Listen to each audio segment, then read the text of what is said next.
Ladies and gentlemen, welcome to the Off the Top podcast hosted by Zero Requiem 14, the most unprofessional professional podcast in the YouTube space. I'm missing a soundboard. Thank you, sir. All right, episode 41, the Dirk Nowitzki episode, and we got a really the Mavericks. Well, except for last year because they're fucking morons. Well, shout out to the Mavericks when Dirk Nowitzki was with them. You know? Hell yeah, the one championship that he beat fucking LeBron James, Dwayne Wade, and Chris Bosh. By the way, that's a hell of a fucking ball to carry. Holy shit! And the fact, even just looking at that path too is crazy because he even beat the Lakers when they had Kobe and Powell. Balls. Yeah, that's a challenge right there. But yeah, fortunately, someone didn't know how to fly a plane or a helicopter. Ouch! Ouch! Ooh. Ouch! Ah! All right, thank everyone for listening to the podcast. All right, we'll see everybody next time. Have a good night. We might be here next week, depending on what happens with the scheduled program. Probably not. Whatever you heard right now was Thank you to a all the little. loyal fans. Thank you guys so much for watching. Whatever you heard right now, that was about a schizophrenia fit. The Joe Budden podcast after just hearing that. All right. It was AI. It was all AI. It's all AI. Don't worry about it. It's all AI. But I'm here. We got a packed crew tonight. Of course, I got on my left, Mr. Read Your Mind, Josh. Welcome. Ready Raymond. Hell Ready yeah. Raymond. There, he's showing. There's that promotion right there. and of course, Trevor also back from I don't know where. Also part of it. Also part of it. Ayo. Beats at the same time, by the way. And also outed for playing GTA currently. But still, welcome to be here. Happy to be here. Hell yeah. There you go. Thank you, guys. Thank you. I want to pass the torch before I get bullied some more. And Kevin, welcome back, Kevin. I'm back. I'm here, and I'm ready. Yes, sir. Yes, sir. Bob. And then returning to the pod, first things first, Gavin, welcome back. Howdy. Happy to be. Okay. All right. Well, fuck me. All right. Well, but yeah. I love you, Gavin. Okay. Right. Really feel it. Come on, dude. Oh my god. Alright, bro. It's like you already know we're getting into semantics right now, you know what I'm saying? Semantics, that's one way to put it. And then actually and a pretty big return. I don't know when was the last time I had very long hiatus. Yeah. Probably like the second podcast. No, it's got to be. It's like 20 plus episodes, give or take. I don't even remember. But a good friend of the group, our Florida man, Mr. Gus, welcome. Friend of the pod. Thank you. Finally got time away from wrestling alligators to hop up on this podcast. Hell yeah. So you already know. Yep. That's not what an alligator sounds like, by the way. So. Close enough. That is what you hear at night sometimes, though. Yeah, that sounds about right. But so that's close enough. But yeah, we got a pretty loaded podcast tonight. Kind of a follow-up to one of our fighting game episodes, funny enough. And then we did have probably one of the best state of plays to come out last week. I was thinking of doing a video about it, but I'm gonna be honest, like, so many days passed and just work in general has been like kind of killing me on it. So I was like, you know what? I'm gonna save it for the pod. I want to hear everyone's thoughts on it. How we feeling about it? You know, just see how it goes. But first things first, I gotta ask the question that I always ask on the top of every episode. What has everyone done since the last podcast? Jeez. I think we'll have our guests start first. So what have you done since last Monday, I guess? For me, Yes, sir. working 4 days on, and then 3 days off. But on my 3 days off, I work HVAC, so I've been getting a little bag and a half. So I There mean, you go. all I ever do is work. Like all my real friends and homies know that. Mm-hmm. Real friends. I just be on that hustle, you know. So Yes, sir. Yes, we out sir. here we trying to get that bag, you know. And, We're also waiting on you to get that PC.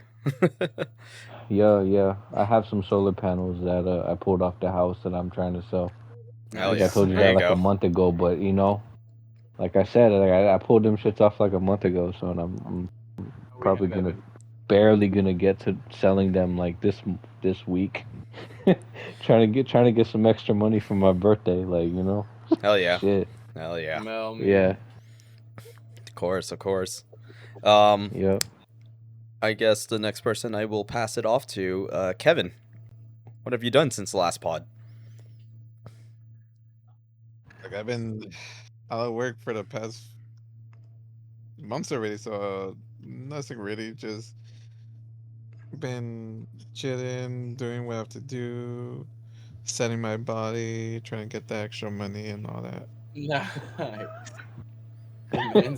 On what street did He you go he- to? Figueroa.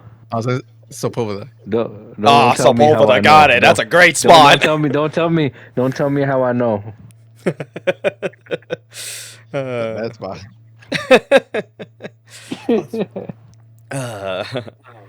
And that. Let's talk about Gavin and I kissing. Nice. Oh wait, no, I forgot. No, we're not supposed to talk about that. My bad. Yeah, keep that under wraps, buddy.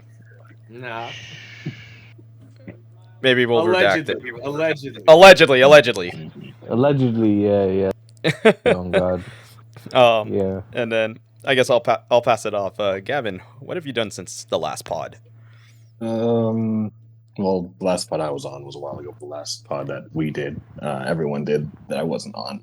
Not a whole lot. I started classes again for this semester. What? For this semester. Can't speak right now. So that's been good. Just getting some G's out of the way. Actually thinking about switching my program of study at school, potentially, possibly, depending on what this other one I'm looking at could set up for. What are you studying, if you don't mind me asking? Well, I finished the motorcycle mechanics program like last year. Nice. But I'm more so thinking about just kind of keeping that experience and knowledge kind of like the back pocket, more as like a hobby thing, and looking into actually pursuing something else at school that could potentially lead to a more, I guess, to me, interesting career, things that I've been more passionate about. So we'll see. That'll be maybe revealed in time. It's actually more of a direct conversation that I wanted to have with Mr. Trevor over here. Yeah, outside of that, I haven't really been playing a whole lot. I mean, just going back kind of through RE4, and maybe we can have a conversation later about the Overwatch resurgence. I know you guys have been back on that. I re-downloaded it. So yeah, I just re-downloaded it. I only just ran through like just AI matches. I haven't done like a full game yet. So yeah, at some point, been kind of looking at the new characters in the practice range and stuff. But outside of that, just kind of rewatching and either rewatching movies that I watched before or just picking up some old movies. I had found a copy of a double feature of Goodfellas and Heat, as well as damn, that's Seven. Wow, elite right there. Holy crap! Yeah, Goodfellas and Heat double feature. A copy of Seven and a copy of Death Proof. Death Proof. Yeah, dude, I seen that. I seen that on your story. I was like, holy shit, bro! Yeah, fucking picked up Death Proof. $3.50 each. So can't beat that. Damn. And DVDs at my local thrift store at 99 cents. damn, that's tough. Oh well. Hey, you know what? You still cheap is I couldn't cheap, pass right? it up for those. Yeah. Hey, but hey, you know what? You found Death Proof at your local thrift store. So Oh, dude. I never Plus- found Death Proof at my local thrift store. So Plus the Goodfellas and Heat double feature came with a let's just say a third disc Goodwill special. That's all I'm going to say about that. oh Anyway. boy, can't wait to hear about that off the pod. So yeah, I rewatched Seven. I haven't seen in a long time. Still a great movie. But I've kind of been holding off on reading the Batman comics that I have that are inspiration for the recent movie that came out a few years ago. Because for some reason my brain is obsessed with that movie. So I have the 3 comics that I think Matt Reeves more or less put together, and I just got another one that was the Riddler Year One comic that was actually written by Paul Dano. So I need to kind of go through and read those. But that's kind of about it All right. for the most part. Cool. Always Mm. good to hear that. And speaking of Trevor, Trev, what have you done since the last pod?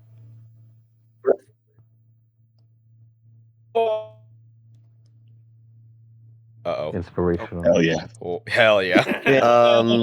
Fades into the ether. God damn. Fuck up, dude. I've been It's your playing, fault. It's your fault, bro. What the hell? Wait, I know it's my fault. I'm not saying it's not. I'm just, it is what it is.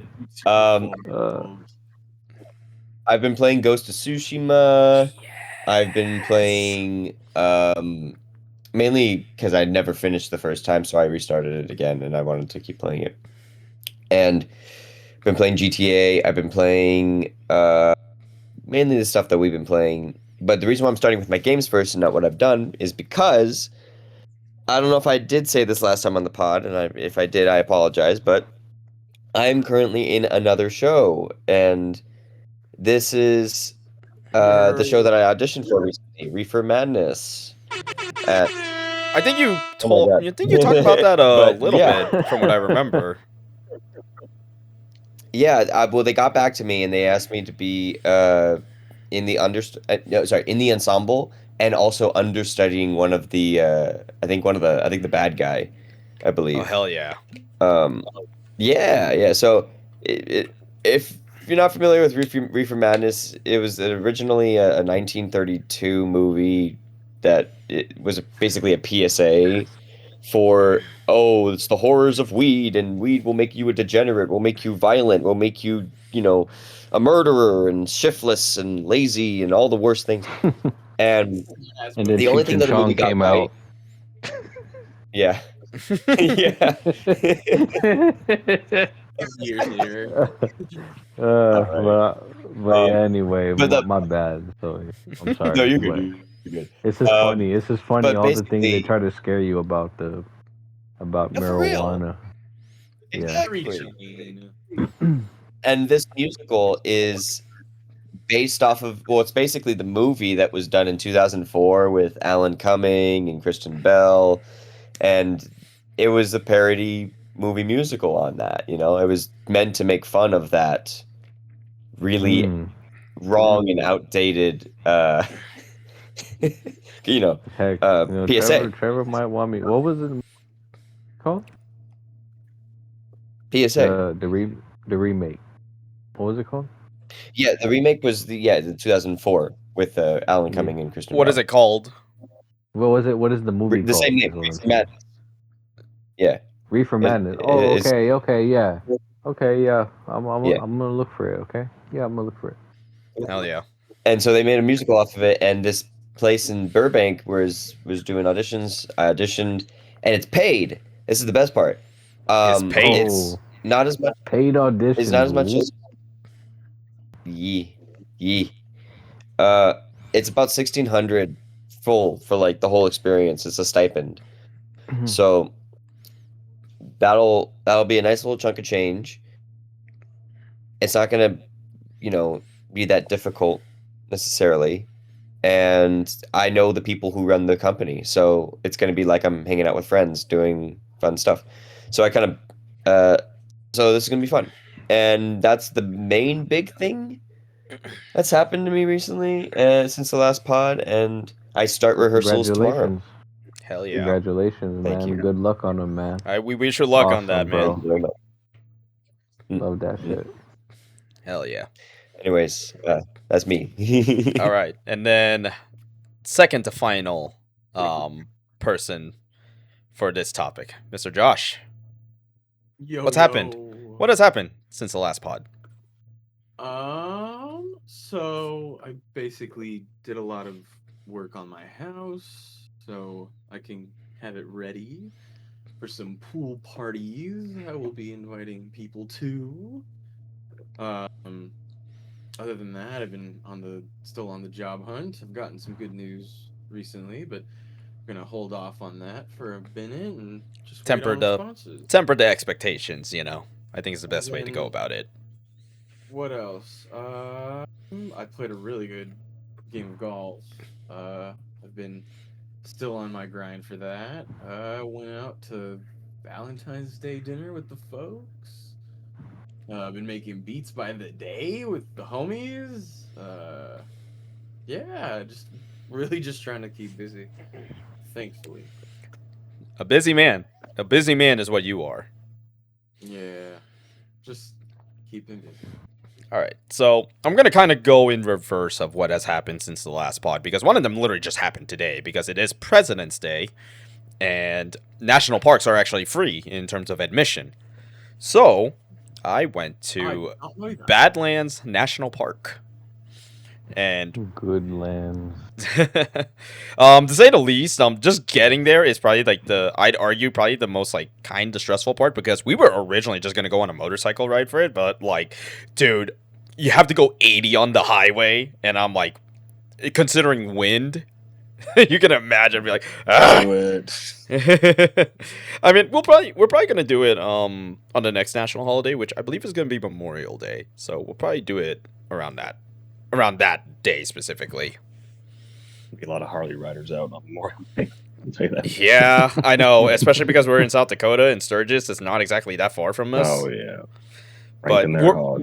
we're going the opposite way though. That's the thing. Like to Badlands, because like Sturgis is like one way, Badlands is the other. So it's kind of like I want to say it's almost as if you're going to probably Sioux Falls, like around like towards that direction. I see. Yeah, I'm sure you'll also see him out there. Oh yeah, definitely. I wouldn't be so. Trust me, because like I was surprised that we even were able to squeeze in a motorcycle ride like yesterday. Like considering it's like one of the few times like it's rideable weather and you're not like dying. So Yeah, that was just fun. started raining pretty good out here. I was hearing about That had that. been nice for a while. Yeah. Bike's Yeah. gonna be up for a couple weeks, I guess now. Yeah. Supposedly it's gonna snow on like this Thursday, so I think we might be getting some of your guys' weather probably on the way. So Luck. yeah, but in terms of games, funny enough, I actually started playing RE4 Remake on PC actually, and Hell yeah. buttery smooth frame rate. Oh my god, that's all I could say. Like, and I actually tried to play it on mouse and keyboard. Not gonna lie, it's not bad. I kind of just suck. Let's just put it that way. That is the best way I can describe my my RE4 Remake experience. Yeah, it's just getting used to it. Other than that, I mean, I still have controllers that are usable on PC as well. So Yeah. I sometimes will switch to it. But in terms of like kind of like the biggest thing, and I was gonna try to make a video out of it, but I was like, we can't really line up a time for this. I actually watched Iron Lung last week. Oh yeah. Right. I know Both of us Gavin. did, actually. Gavin, you watched it, right? I did, yeah. I guess if we're gonna just quick synopsis, it's basically like an indie dev game that Markiplier played, and he liked it so much that he decided to make a film out of it. Which, by the way, is now on Switch and PS5. Yep, I did see the. I'm surprised by the Switch one. I did see the PS5 announcement though. Yeah. So, yeah. I mean, I guess just to quickly kind of go over it, like, what do you think of Iron Lung, Gavin?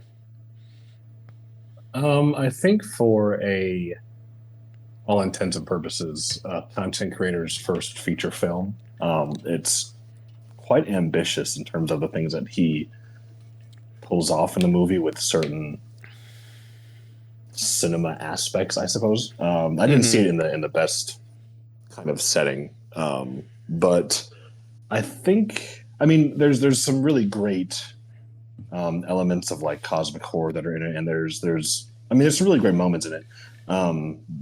Without getting too really deep into a real analytical review of it, the only things I could really point out that weren't at least great to me, I think at least, were the sound mixing and then one other thing. But the sound mixing was definitely rough. Yeah. At least Nick's. I don't know if it was. I mean, it seems like it's kind of a thing that a lot of people are pointing out. I think the sound mixing was rough, and I think that. Oh, was it the? Man, I forgot what else kind of put me off guard a little bit. Maybe at the beginning. But no, I'm trying to think what it was. Those two things: it was sound mixing and something else. Maybe it was lighting thing or something, or I don't really remember.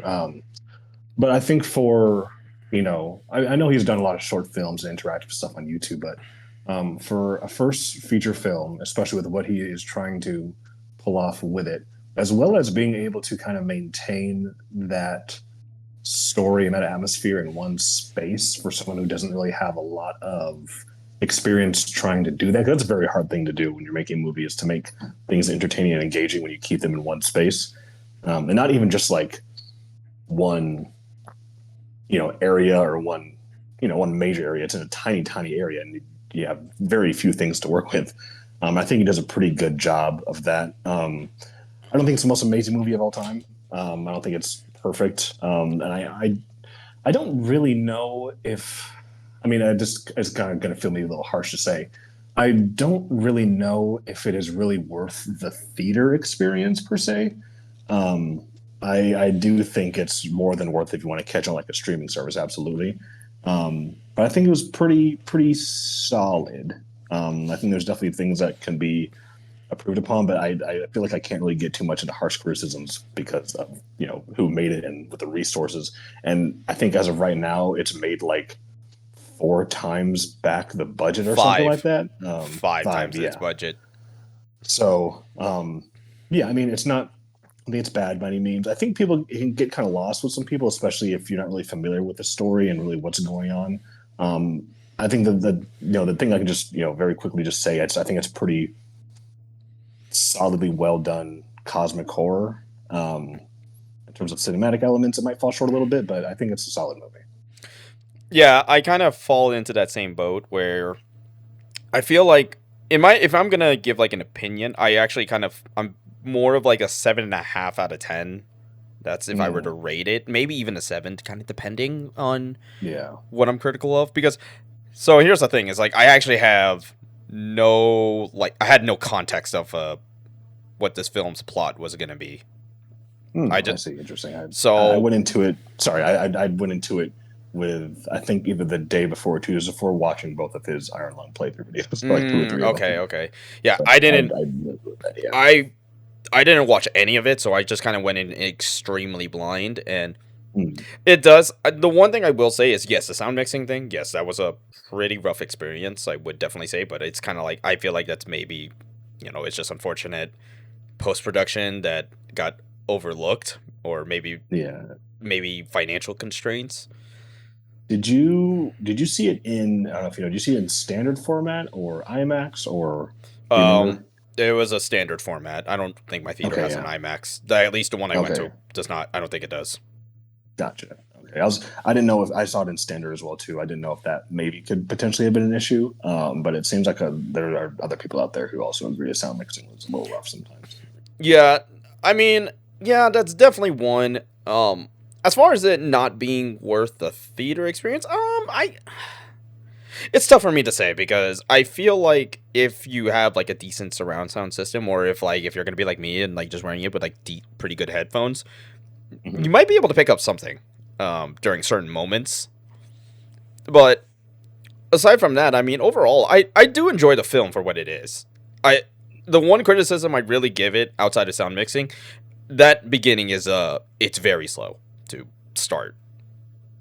I'd argue it's like definitely it's a slow burn movie for sure. It's a long, like, let's put it this way.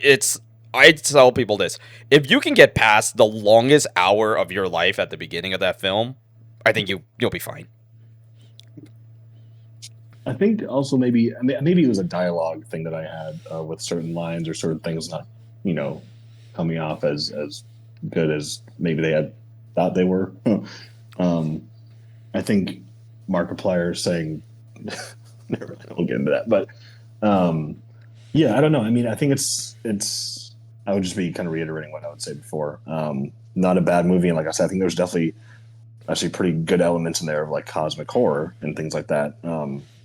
But as like a like overall cinematic experience, I mean, for me, I think I just also have kind of like a bar of what I maybe experience with going to the theaters with like modern movies and things like that. But I mean, at the end of the day, it's an amazing, incredible achievement for him. Absolutely, regardless of what I think about it. The fact that he has made what he's made from it, and the fact that I mean, like I said, it's very hard to criticize because it's obviously a what do they call those? I don't know, but I mean, it's a passion project. I know he put tons of hours and hours and hours of work and sweat and literal blood and tears into it. So it's very hard to criticize it in that aspect because of where the movie is coming from and everything that went into making it. I think it's a really great stab at a first feature film.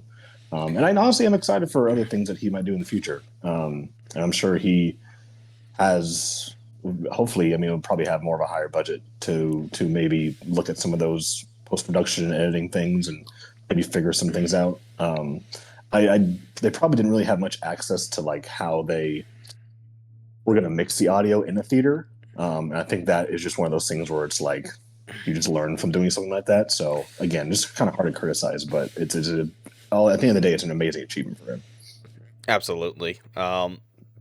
Because I was actually my coworker also watched it. Like, funny enough, like, because I told him that I was gonna watch it that day, and then I saw him after, and I was the one thing I was saying was I kind of want to see if Mark can get his hands on, say, like like a big IP or some other IP that could probably use his talents like very well, and then this is obviously the stepping stone for a potential future director career for him. Oh yeah, for sure. I think Mark's a good actor. At the end of the day, he definitely is. I think there's definitely some moments that can take you out of the movie because it feels like it's just Markiplier. Yes, exactly. I think not knowing him as a YouTuber definitely helps with the overall immersion of the movie. Yes. And like I said, he's definitely a good enough actor where there's definitely moments that were felt there, but there was some times where I'm like, okay, I can't not hear just Markiplier. Right? Yeah, there was definitely lines when he was kind of like raising his voice. I was like, I just hear Markiplier. Yeah. But other than that, I don't even remember the main character. Sam, was that his name? Simon.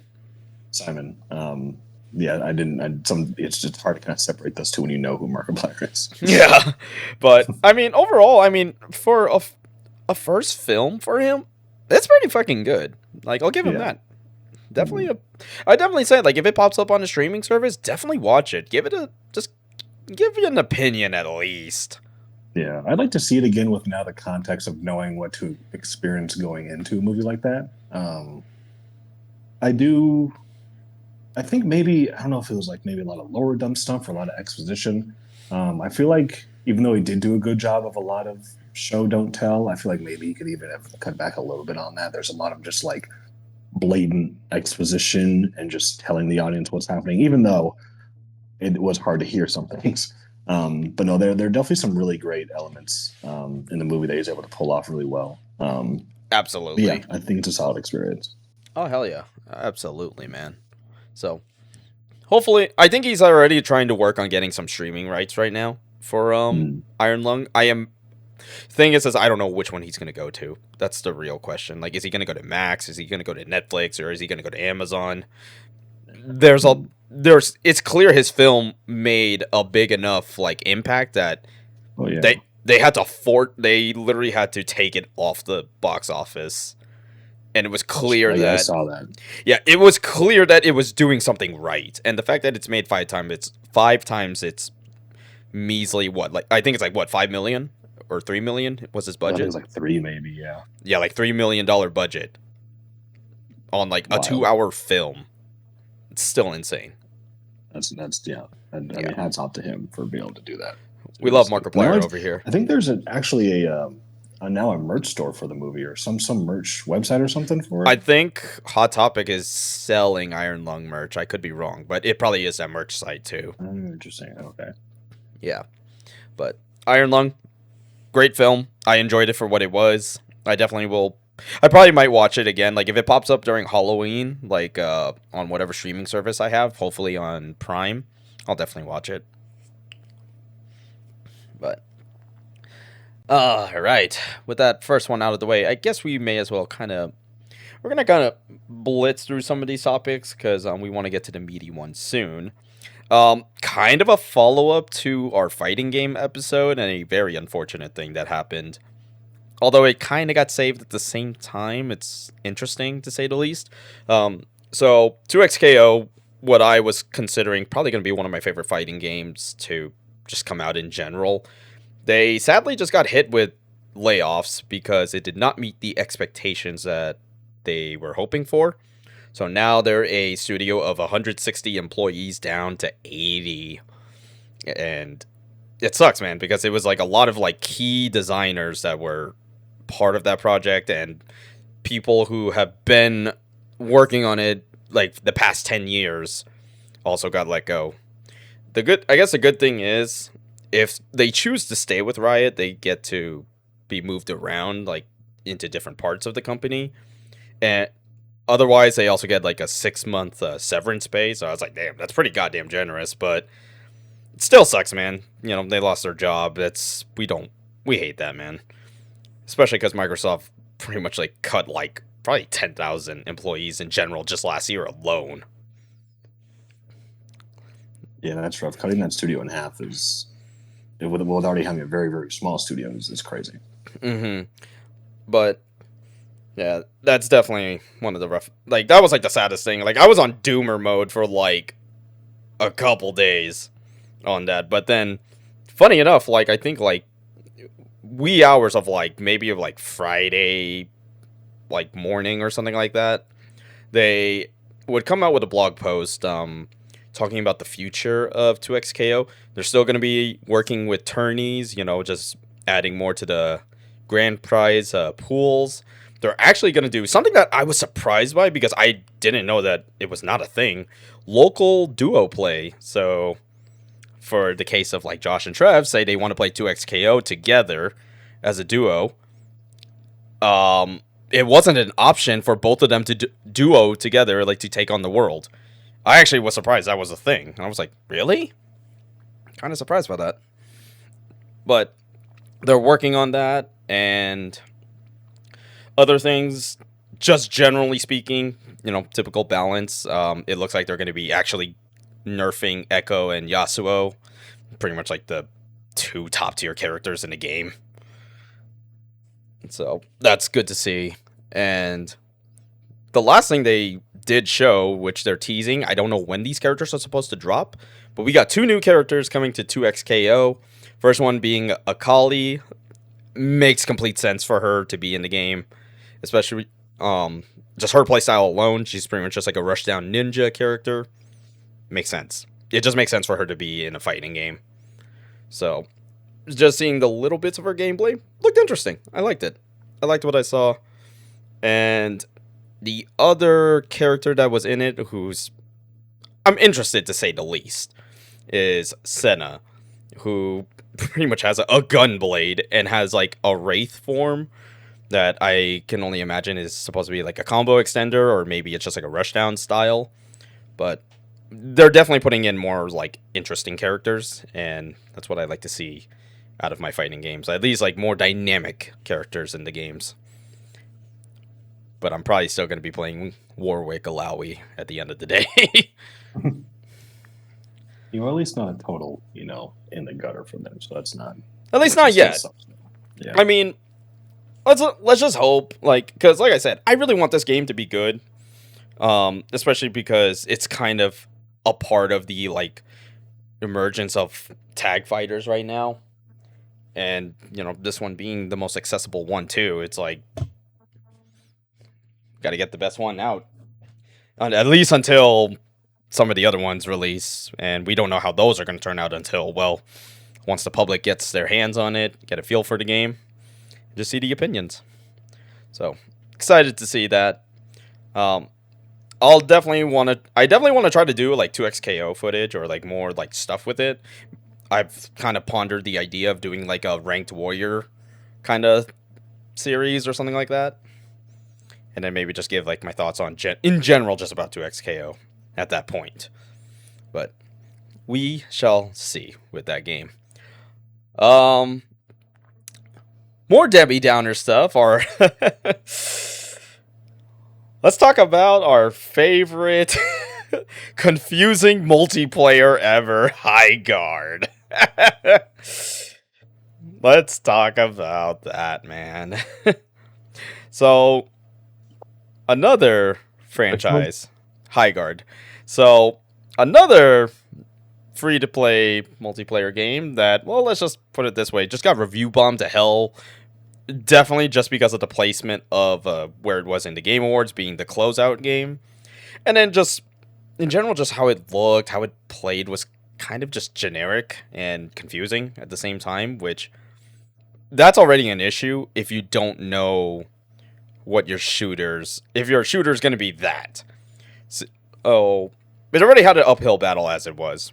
Now, they did take in some feedback where they added a 5v5 mode, but clearly that didn't work in their favor, because then sometime last week, they pretty much just took off, they laid off majority of their employees, and now it's down to, according to them, a core group to run the game. But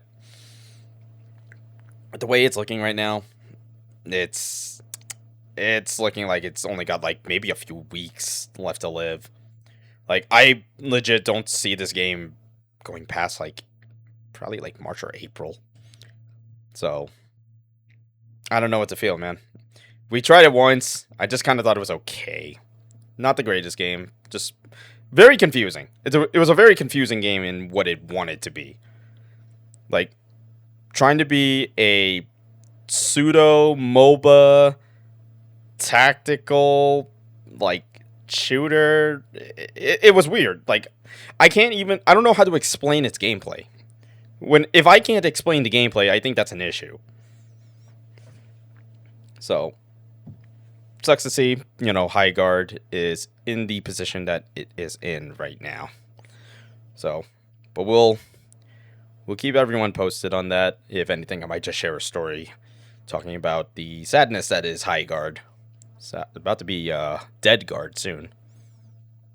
Yeah, that's right. I mean, I think there wasn't even, I felt like, I feel like there were things that could have been changed that wouldn't have necessarily, so there was a lot of little things that could have changed that would have made the game at least solid or decent.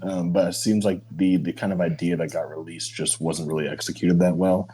I think we mentioned before where it's there's been, not that necessarily the market for games like that is saturated, but it just nothing really stuck out about it that felt really all that compelling or special or had an interesting game loop or anything like that with the gameplay. And it just, especially with the way they designed everything, it just didn't seem like it was anything all that special. Get in, play a couple games, have some fun, but nothing that I really felt like was compelling enough to come back to, unfortunately. And yeah. Like I said, didn't feel like there was a ton that they really needed to change to make it better. I know they added the, what was it, a 5v5 or something? Yeah, they added 5v5, and I was like, that was kind of one of my big things about the game, because it being 3v3 was really weird of a choice, especially because the way the map is, it's very big.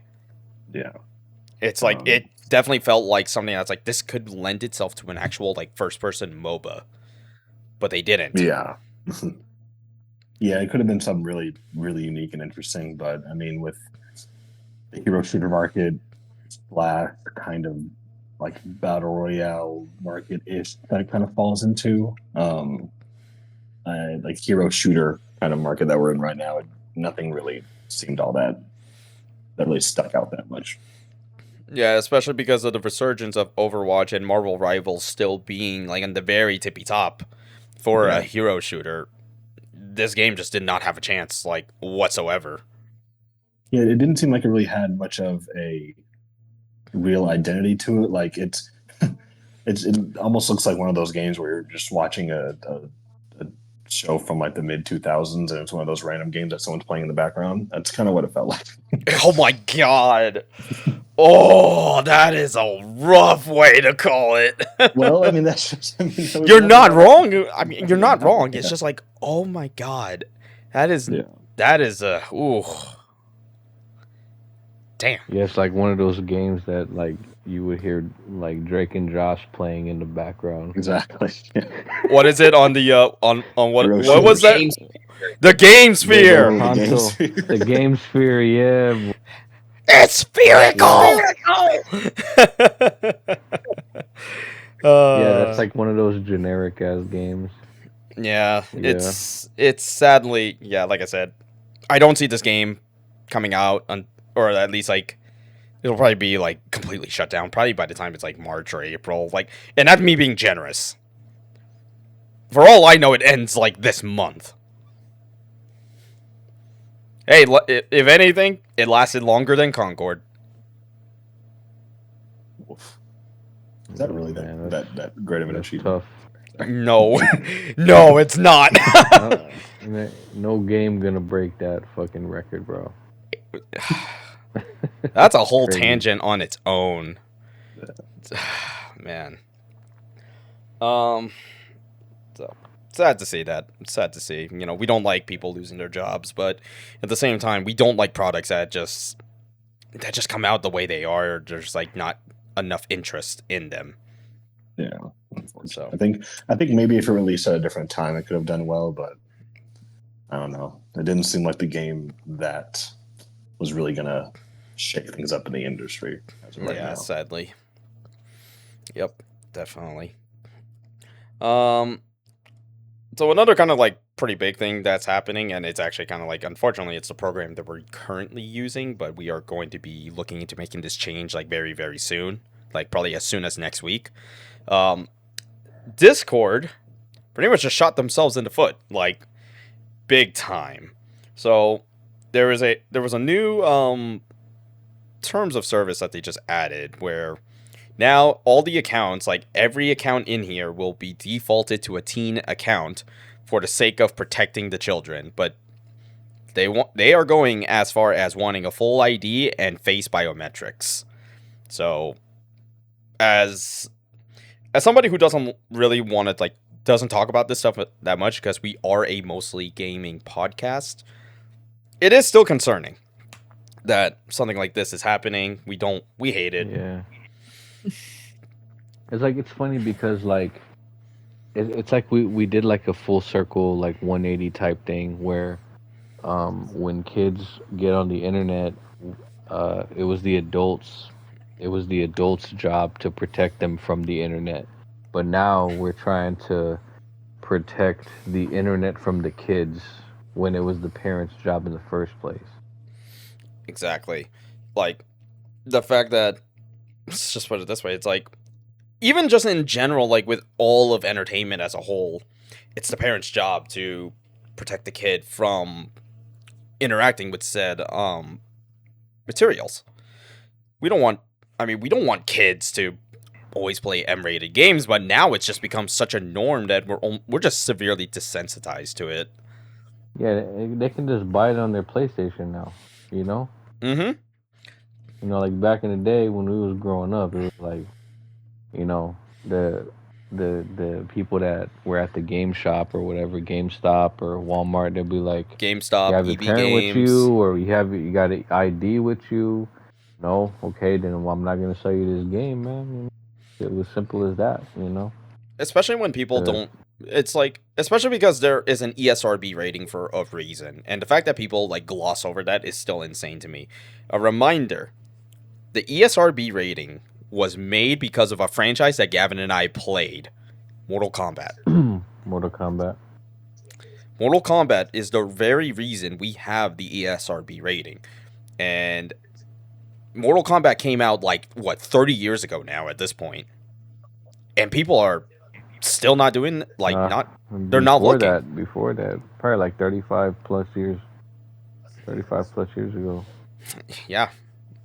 So it's more of a, I'd argue this. It is definitely a shame on the parents.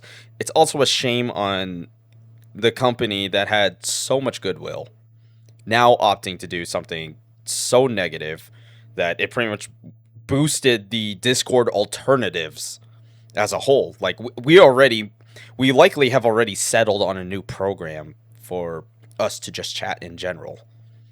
So it sucks to see that Discord is doing that.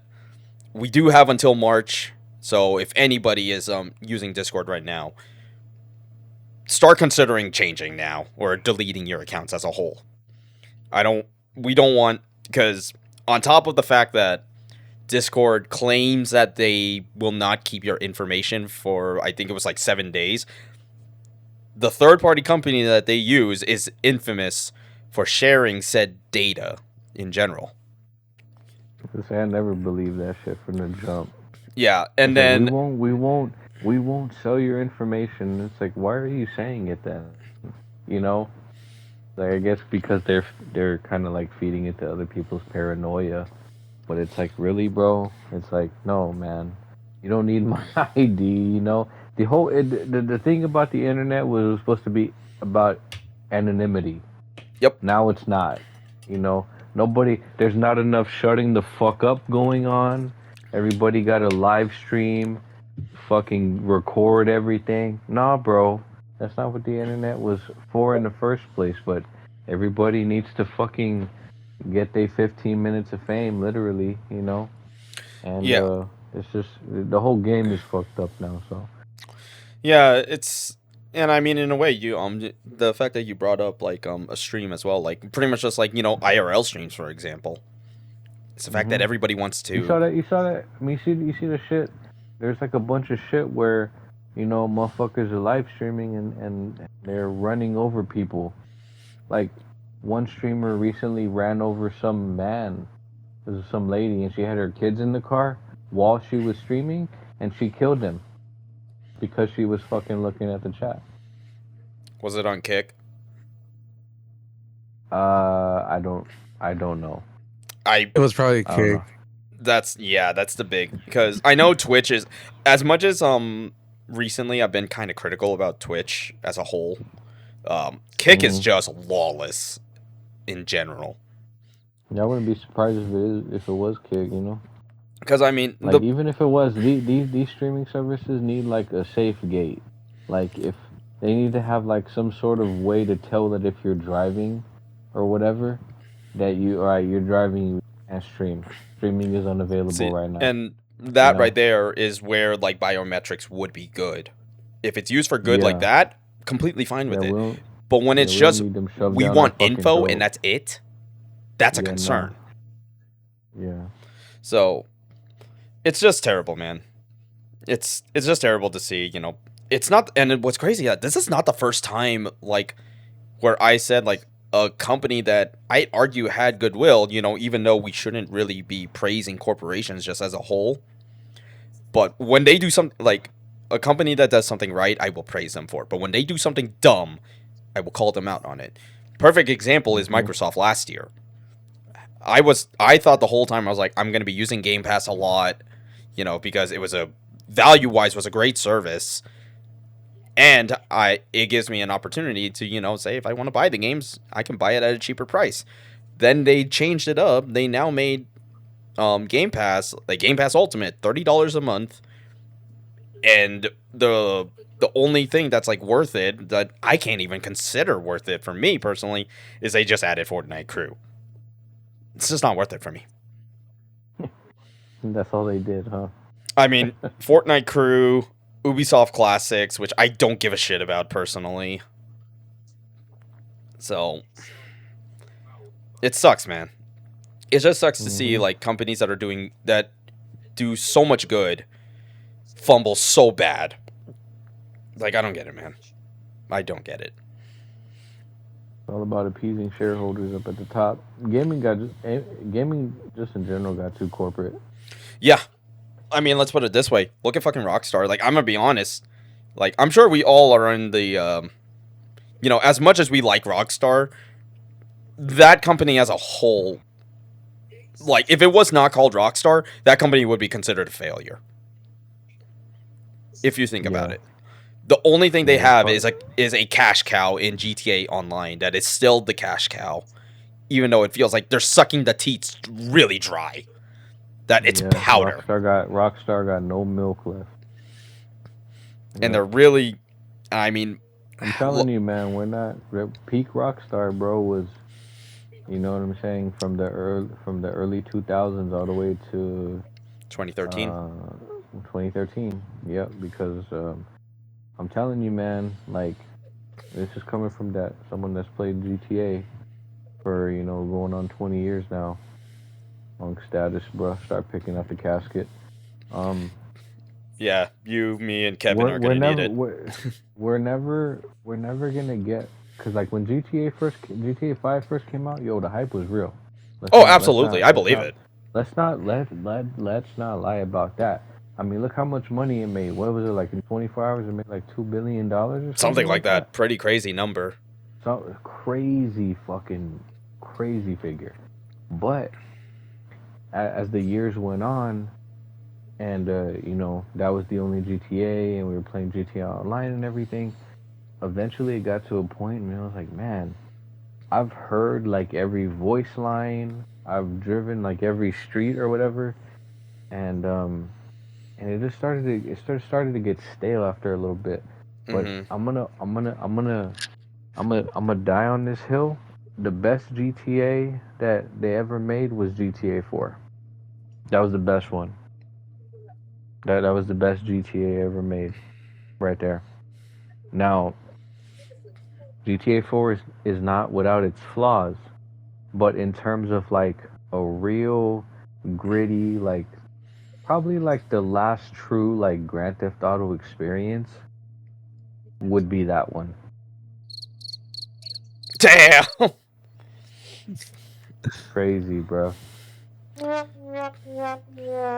I would, and I will tell you this, because like, as someone who has very limited experience of Rockstar in general, like, I sort of, like, I kid you not, like, I think I've told you, like, I've only played really like 4 Rockstar games in total.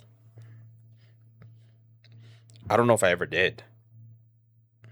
That you told me that you only played 4 Rockstar games?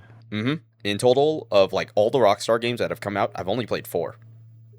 Which I don't know, man, because I mean, I've played GTA. Judging by it, I don't know who's running the soundboard, but I guess they only played 4 as well. No, Josh just, he's like locked in on his music. Not true. I wanted to see your opinion, because you definitely had a strong reaction, Josh, on GTA 4. I'm like, okay, bro, you cannot even. The first ever Grand Theft Auto, the second, the third. I definitely like Grand Theft Auto San Andreas. Of course, yeah. That's a great one. That is number one. Okay, all right. So hold on. I was kind of speaking more from like, I guess, quote unquote modern take. San Andreas was like more like going towards the 90s, but it was from, I mean, it came out 4 years before GTA 4. Yes. So, I mean, allow me to reiterate. So, number one gonna be San Andreas, because that game is so expansive that it's actually ridiculous. Like, if you really played San Andreas, like sorry to cut you off, like guys. Sorry, guys. Sorry to cut you off. I am gonna quickly use the restroom real quick. But please go ahead, say your pieces, and then I will get back as soon as I can. Yeah, if anybody need to weigh in, I mean, yeah, like San Andreas was really like an expansive as map. Like you had three you had Las Vegas, San Francisco, and what part of Cali was it? Like the other part of Cali?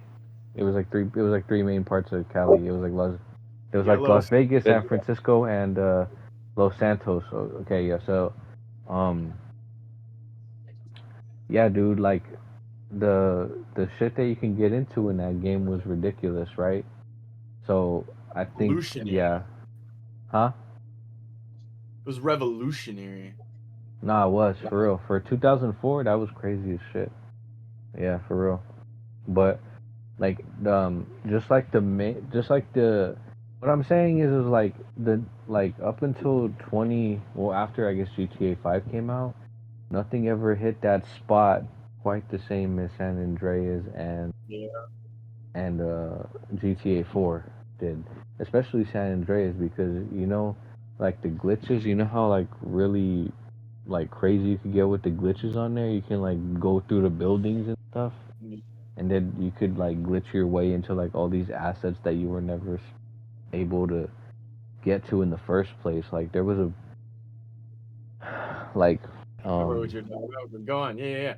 I was yeah, like, no, I don't remember. Like there was like there was one where it's like you got into like a ghost. It was like a ghost town or yeah, something, and it was ghost. like an opposite. It was like a ghost town where it was like an asset, and it was like all gray or something. It was weird as hell. And there would be YouTube videos on like aliens and Bigfoot and the ghost Fucking cars and Bigfoot. the ghost cars. Remember the ghost cars in the forest and shit? Where they would just kind of like roll down and then they would blow up or whatever, like I wanted just to like try that. out some of that shit, but I thought, Like fuck, bro. man, yeah, dude, like really, man, like that was before like we had internet at my crib, and so like I couldn't even fathom the fact that there was internet around in the PS2 days, but there was. You could play online. I don't know if you could play with other people, but um just the simple fact that it's like wow, if you could just like you could just be like you could just be myth hunting in San Andreas is crazy as hell. And like the last game I really truly felt like that was GTA 4, bro, with Ratman. You remember that shit? Yep. Remember Ratman, The the Ratman Ratman days? whole saga. I remember the urban legends of that. Yeah. There was the Ratman on GTA 4, and there was the Sprunk Factory Ghost. Oh my God, Jay! You know how many times Chris and I would fucking go into the Sprunk Factory looking for the ghost, dog? Dude, I Oh was like, my I can goodness, dog! imagine that it's all fuck ton. let's get my membership back. I swear to God, I'm gonna do these, bro. These sound like fun. Holy crap, man! And GTA never had any. GTA 5 never had anything like that. Like nothing crazy like that, I would say. And I would argue this. This is what I'd argue about GTA 5. I think it's how much of what? Sorry to cut you off, but like how much of what? Like when you came back, how much of where what? How much of that? I heard that you were talking about the GTA San Andreas like you were myth busting a lot. Like I heard Oh Bigfoot yeah, at least. there was a bunch of shit. There was like a bunch of things. There was like it was really weird because like um like on San Andreas you would just be out there and like there would be planes crashing and like I was saying, I was talking with Josh. I said, there would like you'd be out there in the forest and you'd be looking for Bigfoot, right? Like around Mount Chiliad back then, Mm-hmm. and then all of a sudden there were these abandoned cars that would like roll down the fucking hill and then they would explode, or they wouldn't explode. It was like a either or type thing, and I told him like the way like there was like Josh, I think kind of like knows what I was talking about, but like the glitching that you could do in San Andreas was crazy, dude. The glitching Yeah, that you could do, like you like there was a like fall gym like into right down one the place, street from Grove. end There up was a gym right down the street from Grove Street that you can go into with yeah, a I know what you're jetpack. talking about. You can But go, like a yeah, car you and can go in there with a jetpack and you fly up into the roof and shit. And bro, I remember being on the computer and shit back then, and people would be like, "Here are the coordinates. You fly like 2 minutes this way, and then 30 seconds this way, and then go down 20 seconds, and you would land like on this patch of uh like it was like a ghost town type thing. Like I was telling Josh, I said it was like a ghost town. There was like nobody there. It was all foggy and shit. And there was just like I don't know. There was just like like San Andreas was like an enigma. Like it was crazy as shit. Like and I was telling him, I said, ain't no GTA since then has been able to match that type of thing. Only thing that got better was the graphics. That's really there it. you go. And I was gonna the point I was gonna make real quick, like in terms of just like nowadays, like especially with GTA 5, I think what hurt GTA 5 just like as a whole that wasn't GTA Online's success is literally the fact that it's was the beginning of the era where the internet felt so connected to each other that you couldn't if you didn't it felt like a you can't just say if you know anymore. You just were in the Yeah, no. zeitgeist of looking for stuff. Or if, hey, something happened, I got recorded footage, it's on, whatever channel, and then you do it and you could just replicate it like easily. And I think that's what that's just a result of just the modern internet at that time. Yeah, nah. Like the whole, just the whole, the mystery factor. You know, Yeah. they just it's kind of lost its charm, it lost its mystique, if you will. Um, and so, and plus also this was when like people like, I think I told you this before. Like, ooh, this is gonna be a deep ass cut for most people right here listening. Is like when Harlem Shake came out. Okay, Oh, Oh god. when Harlem Shake came out, I think that was like the severance. That was like the cutoff between the old internet and the internet that we know today. Um, because because everybody and they mama and they dead mama was doing the Harlem Shake. They would dig their dead mama up out the grave and start dancing with her, you Oh know. my god. And God damn. that's a so that's literally that is the fucking point right there where the internet changed for the worse because everybody was doing the fucking Harlem Shake, doing their own version and the what have you. And then ever since then people have been trying to chase that high that they got. Now, this is just my theory. These are my thoughts. But I think at that point, that's when the internet kind of did like this, like a fork in the road type of effect, you know? And Hmm. GTA came out after that. But I think that, like I said, the whole internet, because like if you were around like during the Machina days. You know what I'm saying? The not the machinima days. Hey, If you was watching YouTube back then, yeah. you were watching them during the machinima days, Freddie and you Wong was and shit. watching like Ben Boozer or something like that, with all Oh, them Rooster GTA, Teeth. them funny ass GTA clips and everything. You know that was good stuff right there. It was funny as hell. It's funny. And Rock but and Jump. Rocket huh? jumping. Oh my god, dude, yeah. Oh, So funny. yeah. Yep. Yeah, Freddie Wong and Rock Yeah. and Jump. Oh Lord. Yeah. Yeah, deep as cut. But yeah, man, like I said, the whole internet. Like I think we just did like a fork in the road type of thing, and there was people like I guess that they just wanted to upload stuff because they wanted to keep it like as a video diary, and then there was the people that were searching for the fame and the fortune and to have their name be known. And you had people that did it for the love of the game, and you had people that did it for the love of the money.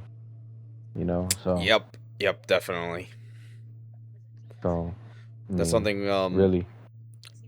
like before we jump into the next topic, I kind of like that is kind of something that I always have to keep in mind. I don't like look as much as any of us would love to get paid for just doing what we're doing right now. We got to understand like everything starts with the love of the game first. Always maintain the love of the game because if you're doing this for the money, you're just going to be miserable. You're just going to age faster and Yeah. the product will show. Let's just put it that way. Like all this stuff I'm doing, I can have 2, 3 viewers. I'm doing this because I love it, man. And that's something I Hmm. think I've just learned at the age that I am at right now. And I think it's 40 just years old. sad. Yes, 45 first of all. Oof. um, but Whoa. um, but um, so it's just like something I have to always remind myself because I'm always surrounded by like a much younger generation. It's like they're like freaking decade younger than me, and they're all about like, oh, get into streaming just so I can make money. I was like, I already am like, all right, I think you're lost. You're a lost cause at that point to me. Like, I wouldn't Yeah, want to and work with you. there's and then the thing is just so oversaturated now, bro. Like I'm gonna get into streaming and I'm gonna make it big. No, buddy. Yeah, you and 10,000 other people want to get into this shit. So Yeah, I yeah, feel no, like I think the biggest. I didn't mean to cut you off, guys, but I think the no, biggest I'm done. I was pretty much done. the biggest misconception is that, and I would always kind of like keep this in my head because I was like, oh, I never heard it put that way. There's a really big misconception of where people will, I guess, we'll just say young people, but people will look at streamers and content creators and YouTubers and they'll see what they're doing and they're like, oh, if I just do that, then I'm gonna make it big and be famous and make money. But the real like idea to keep in your mind is not to just copy and mimic what other people are doing because other people are doing it already. But the biggest thing that I've heard from specifically streamer Maximilian Dude is that make content that you want to see or you want to watch, um, and from there try to kind of build your own identity and your own, um, your own community, and yeah, not just copy what other people are doing out there. You got to think about the things that you want to see or the things that you want to watch, or try to separate yourself from that medium to make something unique and original. Because if you just start copying what other people are doing, then again, like you said, Gus, the market just becomes saturated for what people are viewing, and you're not making yourself Yeah, interesting enough by just doing the same thing. So you kind of gotta yeah. more or less think outside the box, I guess. And a perfect example of that is someone that I found myself because I have a passion for this game. Okay, so if you a real one, you gonna know the Twisted Metal series, right? Okay, Oh god. my favorite game out of all of those, and people are gonna hate on it because it's not a true Twisted Metal is because it wasn't made by David Jaffe and his team. It was made by 989 Studios. I have a big affection, and the only reason I know that it's on PS5 is because Gavin told me about it, or he told me about like games that were like that were from the PlayStation 1 era that were on PS5, and so I started scrolling down on it, and I said, "Holy fuck, there's Twisted Metal 4." Okay, so I love Twisted Metal 4. As goofy as that game is and shit, and people want to shit on it or whatever, but I like that game. But the thing is there's a YouTuber I found. His name was Vicarious Nick. I don't know if he goes by that anymore, but he basically did what Gavin. he built his community on something that he was passionate about, Twisted Metal series, in this day and age, and he built it up and built it up and built it up, and then he was like, "You guys want to see me do other games? Just let me know." He, I don't know how many subscribers he has right now. I'm gonna assume like over 50K, and he doing it. He playing different games and stuff, but it all started from him playing Twisted Metal 4. Hell yeah. That's how I found him. That's fucking That's how awesome. I found him. It's funny Yeah. because I would argue that like my all the accounts I subscribe to are very catered to like specific things. I got your usual sports ones, but majority gaming ones. But like my favorite thing in gaming are the lore masters, or like deep dive analysts type of gaming videos. Oh One yeah. one creator that I actually found through, actually funny enough, playing God of War Ragnarok, um, was Fat Brett. So Fat Brett does these like deep dive analysis videos, mostly known for his deconstruction of villainy videos. What was the first one I watched? His Odin video, and it is amazing. And obviously he's doing like a whole God of War like retrospect. Like he actually said that he's gonna work on a God of War 3 retrospect like very soon, or he's been working on it.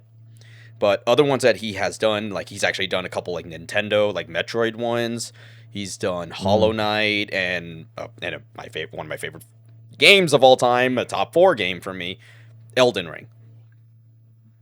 And Elden Ring is a very hard, well, just in general, Souls games as a whole are very hard to navigate their lore, because all of the items have descriptions that you have to piece together for the story, or for why is the world the way it is.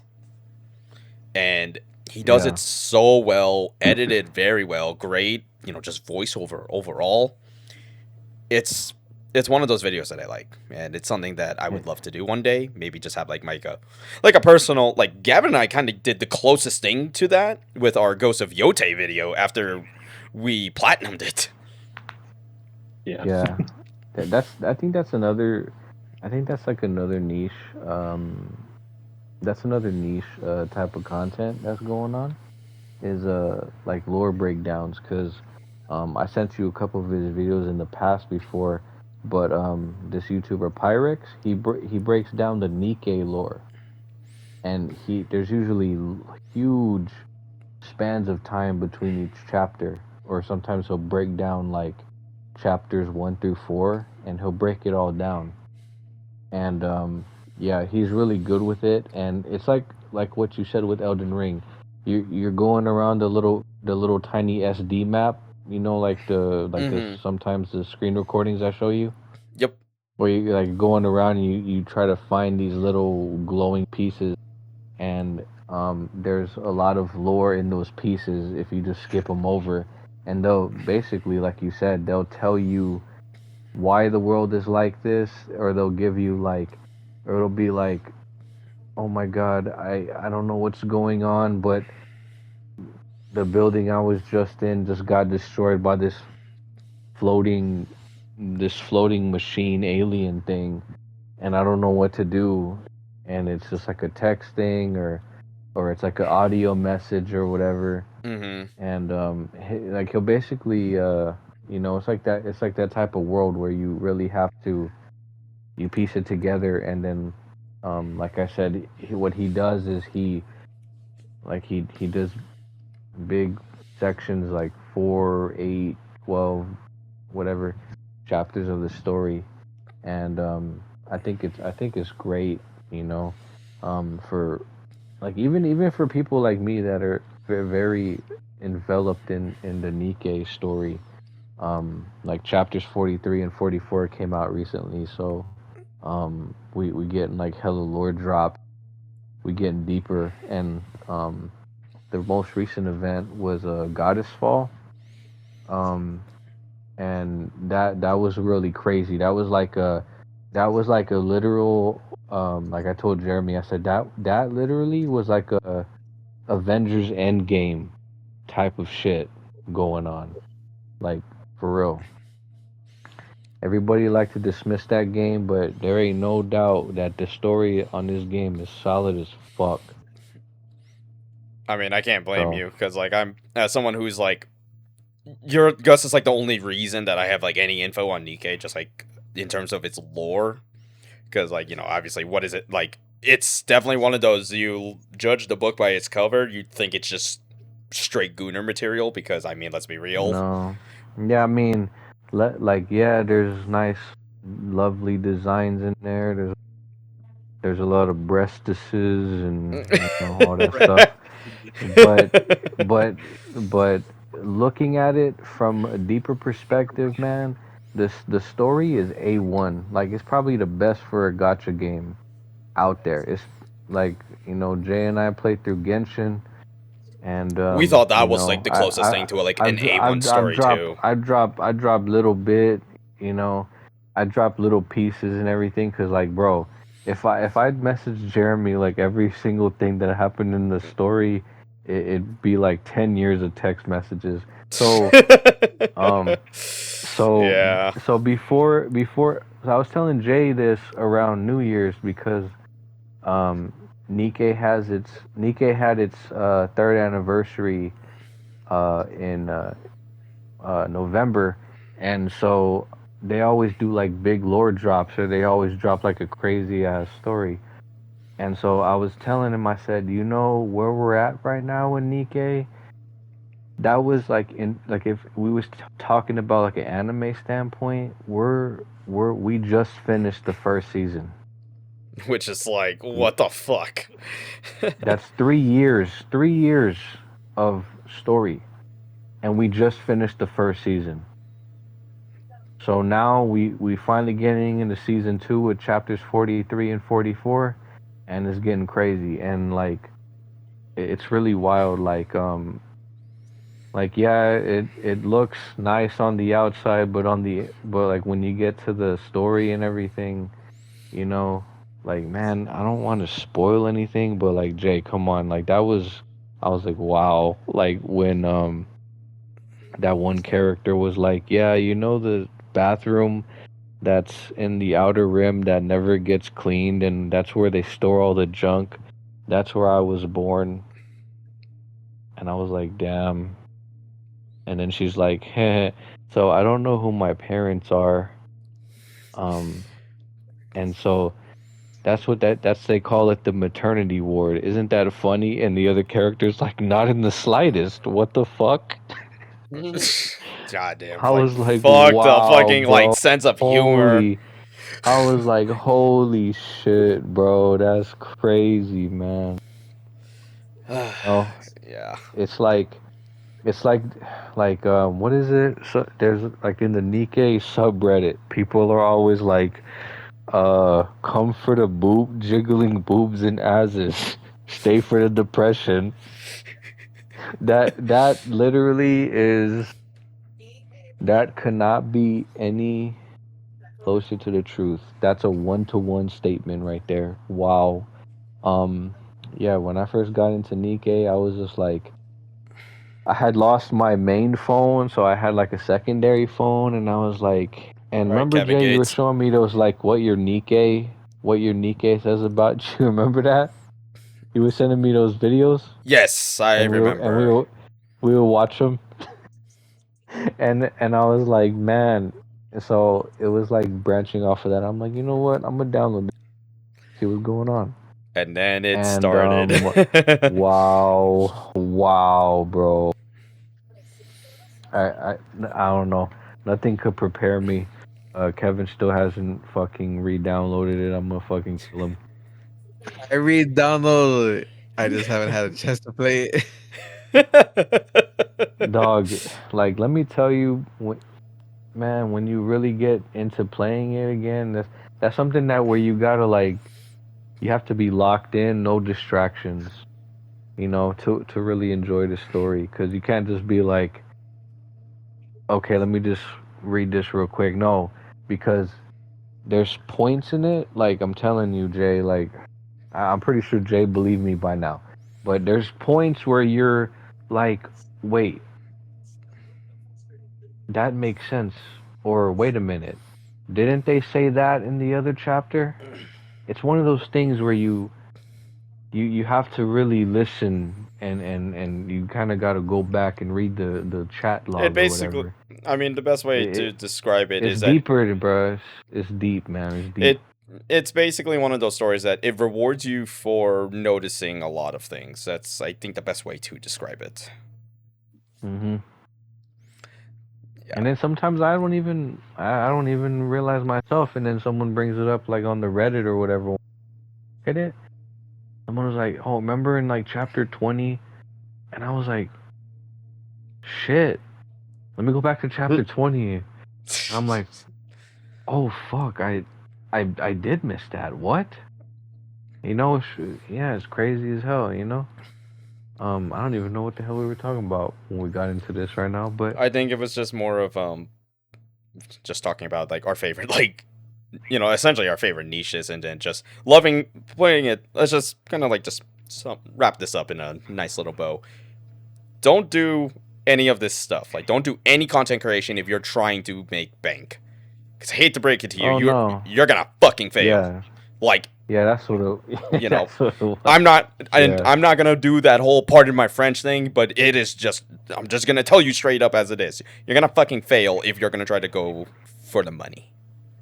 Okay, We so love to like get right paid. now, yeah, of course, but you know, it shouldn't be This, your first. I feel like streaming and all this stuff shouldn't be your first means of income. no. That's where people make their first mistake. Um, you gotta have something that you bring in an income, consistent, and it's guaranteed. And then if you want to make like an extra like $100, $200 on the side, then you can go and like right now, while y'all and Gavin were talking earlier, I'm on Code Vein making beautiful women. So you know, and I'm still doing that right now. So There you go. like if someone want to be like, I don't know where to start making my Code Vein character, come and watch me, bro. I don't have a YouTube or anything, but that's something I would start. Like, yo, I'm gonna make my characters, and if There you someone want go. to throw some ideas out, like if someone watches one of my videos or whatever, don't have any. I'm just saying. I'm just hypothetical. I'm like, Just have hey, like, you just have something, do just, you could just like drop photos and like shit. throw this out. Like, yo, do this. You know, make her like I'll just give someone like a prompt or whatever. Like, yo, so black and white hair, purple and blue eyes. Okay, I'm gonna see what I can do with that. You know, someone just throw a prompt out like that. There you You go. know, Mm-hmm. like one of my homie, he got a Lexus GS 300, and I told him, here, make your Lexus in anime girl waifu form, and he did. You know, go crazy with it. There you go. Can tell Gavin, yo, Gavin, make your bike in waifu form right here for me. Let's see what you can do with it. You know, There you go. so just something like that. You know, and it would just be a fun thing for me. You know, I want to see what you can do with it. You know, I want to see what you can make. And I wouldn't be trying to get money out of it. If I made like $10 out of it, then thank you. You paid PDQ for me. So, PDQ, for those that don't know, is a restaurant chain here in Florida. I don't know if it's anywhere else. Um, Is that they sell Publix? like That no sounds cool. Publix is Publix, but PDQ is um how can I explain it? It's like they only serve like chicken there. Okay, But it's gotcha. not. But it's like 20,000 times better than Raising Cane. I was gonna say, Um, okay. yeah, no, it's good, bro. It's good. There you go. There you Yeah. go. All right. With that time, a little tangent out of the way, we finally could get to the main course, Your and mother. I we had to throw in your mother joke at some point. But Yo, mama. um, so I think Gavin and I can definitely agree on this one. This was probably one of the best state of plays in like a very long time, or for just any like for any company, like them doing this type of like announcements, this was definitely up there. So I guess I'm not really gonna try to go in order of this because there were definitely some I left off because I'm not 100% sure how to feel about him. Like either I am not 100% interested in them or I feel indifferent after watching it. But I could definitely say, like, if I'm the short version of this, overall as a state of play, it's definitely a show. I don't know if I can go further than that because there was definitely something for everybody during the state of play, and it was exciting. It's a very exciting time. So, start off. The show opens with a new Kana game, Kana Scars of Cosmora, pretty much the sequel to Kana Bridge of Spirits. I've actually yet to play this game, and now this got me interested to play Bridge of Spirits at some point down the line. And from what I saw, I was like, this is what I would want, like a fun, kind of stylized action game to look like. It definitely looks like the combat got way better in comparison to the first Kana. So and like I said, I can't really judge the combat too much just because I have not played the first game. But from what I've seen, I'm impressed. I definitely am looking out for this one. It's supposed to be coming out this year, PlayStation 5 and PC. So I believe you could wishlist it right now, if I'm not mistaken. But if it's not there, then hey, just know it's coming out this year. I'm gonna take a guess, probably sometime during the summer. That's my prediction, because summer is like I said, it's still pretty open in terms of like game releases. The next one that I know me and Gavin are definitely going to be on this for a while.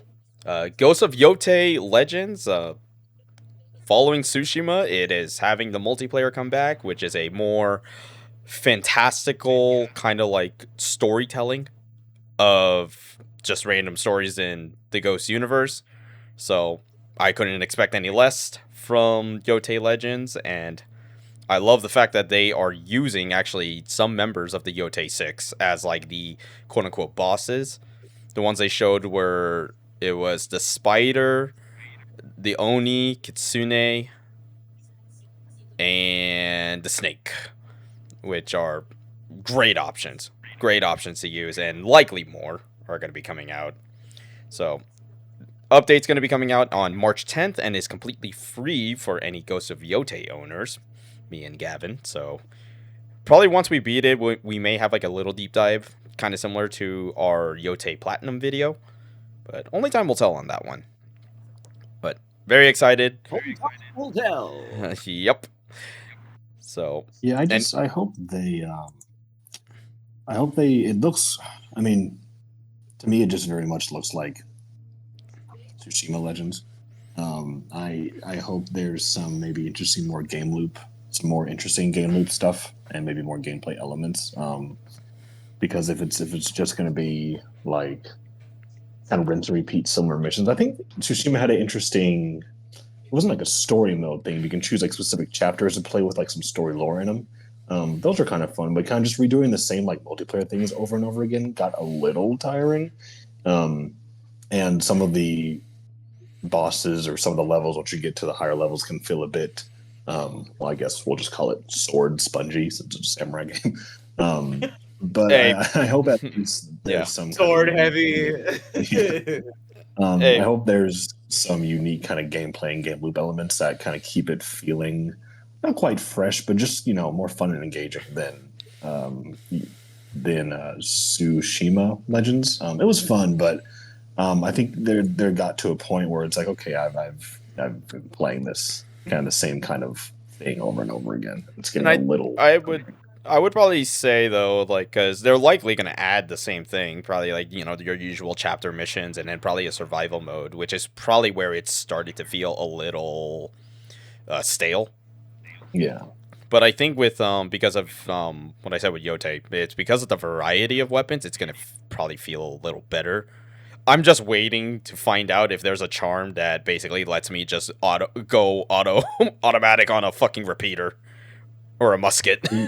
You know what? I meant to actually, and I didn't get the chance to read up on the PlayStation blog post that they had for Yote Legends. Because there's more information in there about it. I just hadn't done that. Let me read through this real quick and see if there's anything unique and interesting that it says in here while you go into the next topic. All right, cool. Well, actually, it's these at least the next three things I'm going to talk about are three or four are going to be kind of rapid fire. Death Stranding 2 is coming to PC. I mean, it was just expected. I'm not shocked by that one at all. Ultra wide support, DualSense support, unlock frame rate, so always good to see. You know, hey, another PS5 game that's getting ported to PC. That's coming out next month. I forgot when in March, but I just know it's in March. This next one is kind of interesting because it's so it's called 4 Loop, and it's a 4-player roguelite co-op experience type of game. Like, I don't know how to explain it. Like, it's definitely got the Helldivers feel, where it's just 4 of you are just going on like a mission, or it's like a series of missions, and then you get to like a boss at the end of it. And for the most part, it was whatever. Kind of looked interesting. I don't know if I would I don't know if this might not be day one for me, but hey, it looked cool. I'll give it that. They are going through a bunch of playtests though, so give it time. Maybe they'll have it a little more fleshed out. The game definitely needed a frame rate adjustment because there were times I was like, oh, it's dipping. Sorry to interrupt, Jay. I have very good news about Yote Legends. Go on. Fucking PvP Zen Hajiki, baby. Oh boy. Yep. Oh yeah. Zen Hajiki. I'm like, thank God I'm not playing fucking Ghost of Yote. It looks like there's like a practice room and stuff, but yeah, you can play Zeni Hajiki with your friends as well. But it looks like it's more the same stuff that it's Tsushima Legends had. It seems like the classes they're separated, but they can have like 2 weapons. Okay, that's good. At least have the option to have 2 weapons. There's legendary weapons and stuff, but it is like a 12-chapter story mode, and then there's a survival one. So it's gonna play like very similarly to Tsushima. But yeah. PvP Zeni Hajiki is going to be amazing. Hey, there you go. I'm honestly more excited for that than the actual modes. I can definitely tell you this for certain is the second that we play that mode, oh yeah, there's definitely going to be some words said. I hope you can actually gamble in it. You take. If you're able to gamble, that's going to be like, oh boy. I take your money, that'd be amazing. I doubt it, but just ruin someone's fucking playthrough. Like, I'm broke now. Oh well, go back out there and grind, buddy. But anyways, moving on. We got more Pragmata Resident Evil Requiem trailers. I don't need to see any more trailers at this point. I just want those games. No Requiem demo was a little sad. That one was definitely sad. So it's definitely a first, actually, for the franchise, like in recent memory, that we have never gotten a demo for the corresponding game, because they must be. I'm guessing they're really betting that you're gonna like this game. So it's like, why do we need to give you the demo? We know you're gonna buy it. Yeah, it's crazy because 2, 3, 4 remake and 7 and 8 all had demos. Yes. Damn. Yeah, that's wild. But I guess I have a lot of faith. I mean, that's kind of confidence inspiring at the same time. But yeah, I really wanted to play, but I guess it just makes people more excited for it. But I agree. I think maybe after the second trailer, I think once they showed Leon, I was like, okay, all right, we know what we're getting into. I don't really need to see any more. I'm already very excited. Yeah, I think they was excited to see a man.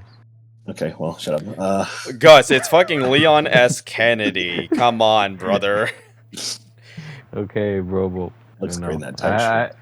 he basically okay, bro. I'm gonna stop talking after you say that. Anyway, Hey, it's not our fault. It's not his fault that he has to do unnecessary flips in every fucking game he's in. no, they've done a fantastic job with marketing that game. So I think even without a demo, they'll be fine. We'll be fine. Oh I yeah, just need to play it absolutely, now. absolutely. Definitely, that's a day one for me. So Yeah. expect the playthrough videos to be on that for sure. And what is this I'm hearing about? What is Grace? What is this Resident Evil and Who's Grace? What is this? Yeah. What is it? What's going on? She's there? supposed to be like basically our new protagonist for the game, and her sections are more on the horror side, so more similar to like Resident Evil 2 remake and 7. Okay. And let's just put it this way: she ain't them. She ain't like half the like Resident Evil protagonist. She is terrified of everything. Okay, so she's not that woman guy. No. She's not that woman. Nope. She's freaking out every time. So, I will say though, the one thing that I really liked about the Resident Evil Requiem trailer though, we actually got Sherry Birkin since 6. Where's Helena Parker at? Disappeared into the ether. I don't know. Probably. Maybe. I don't know. You could have said something positive about her, but yeah. Come on, who's really playing Resident Evil 6 for the Leon, like other than the Leon campaign? Let's be real. Ooh. Damn. Broke my heart right there. Hey, you'll be fine. You'll be fine. Don't worry. Kevin, you don't even know what she looked like. It's only the Helena. That's it. Yeah, you'll be fine. I could give a fuck about Resident Evil 6, but Helena though, they gotta put her in a good Resident Evil game, bro. Hey, you know what? I honestly wouldn't be surprised. I mean, hey, if Sherry's already in the game, maybe for all we know, like Helena's probably gonna be in like a random file or something.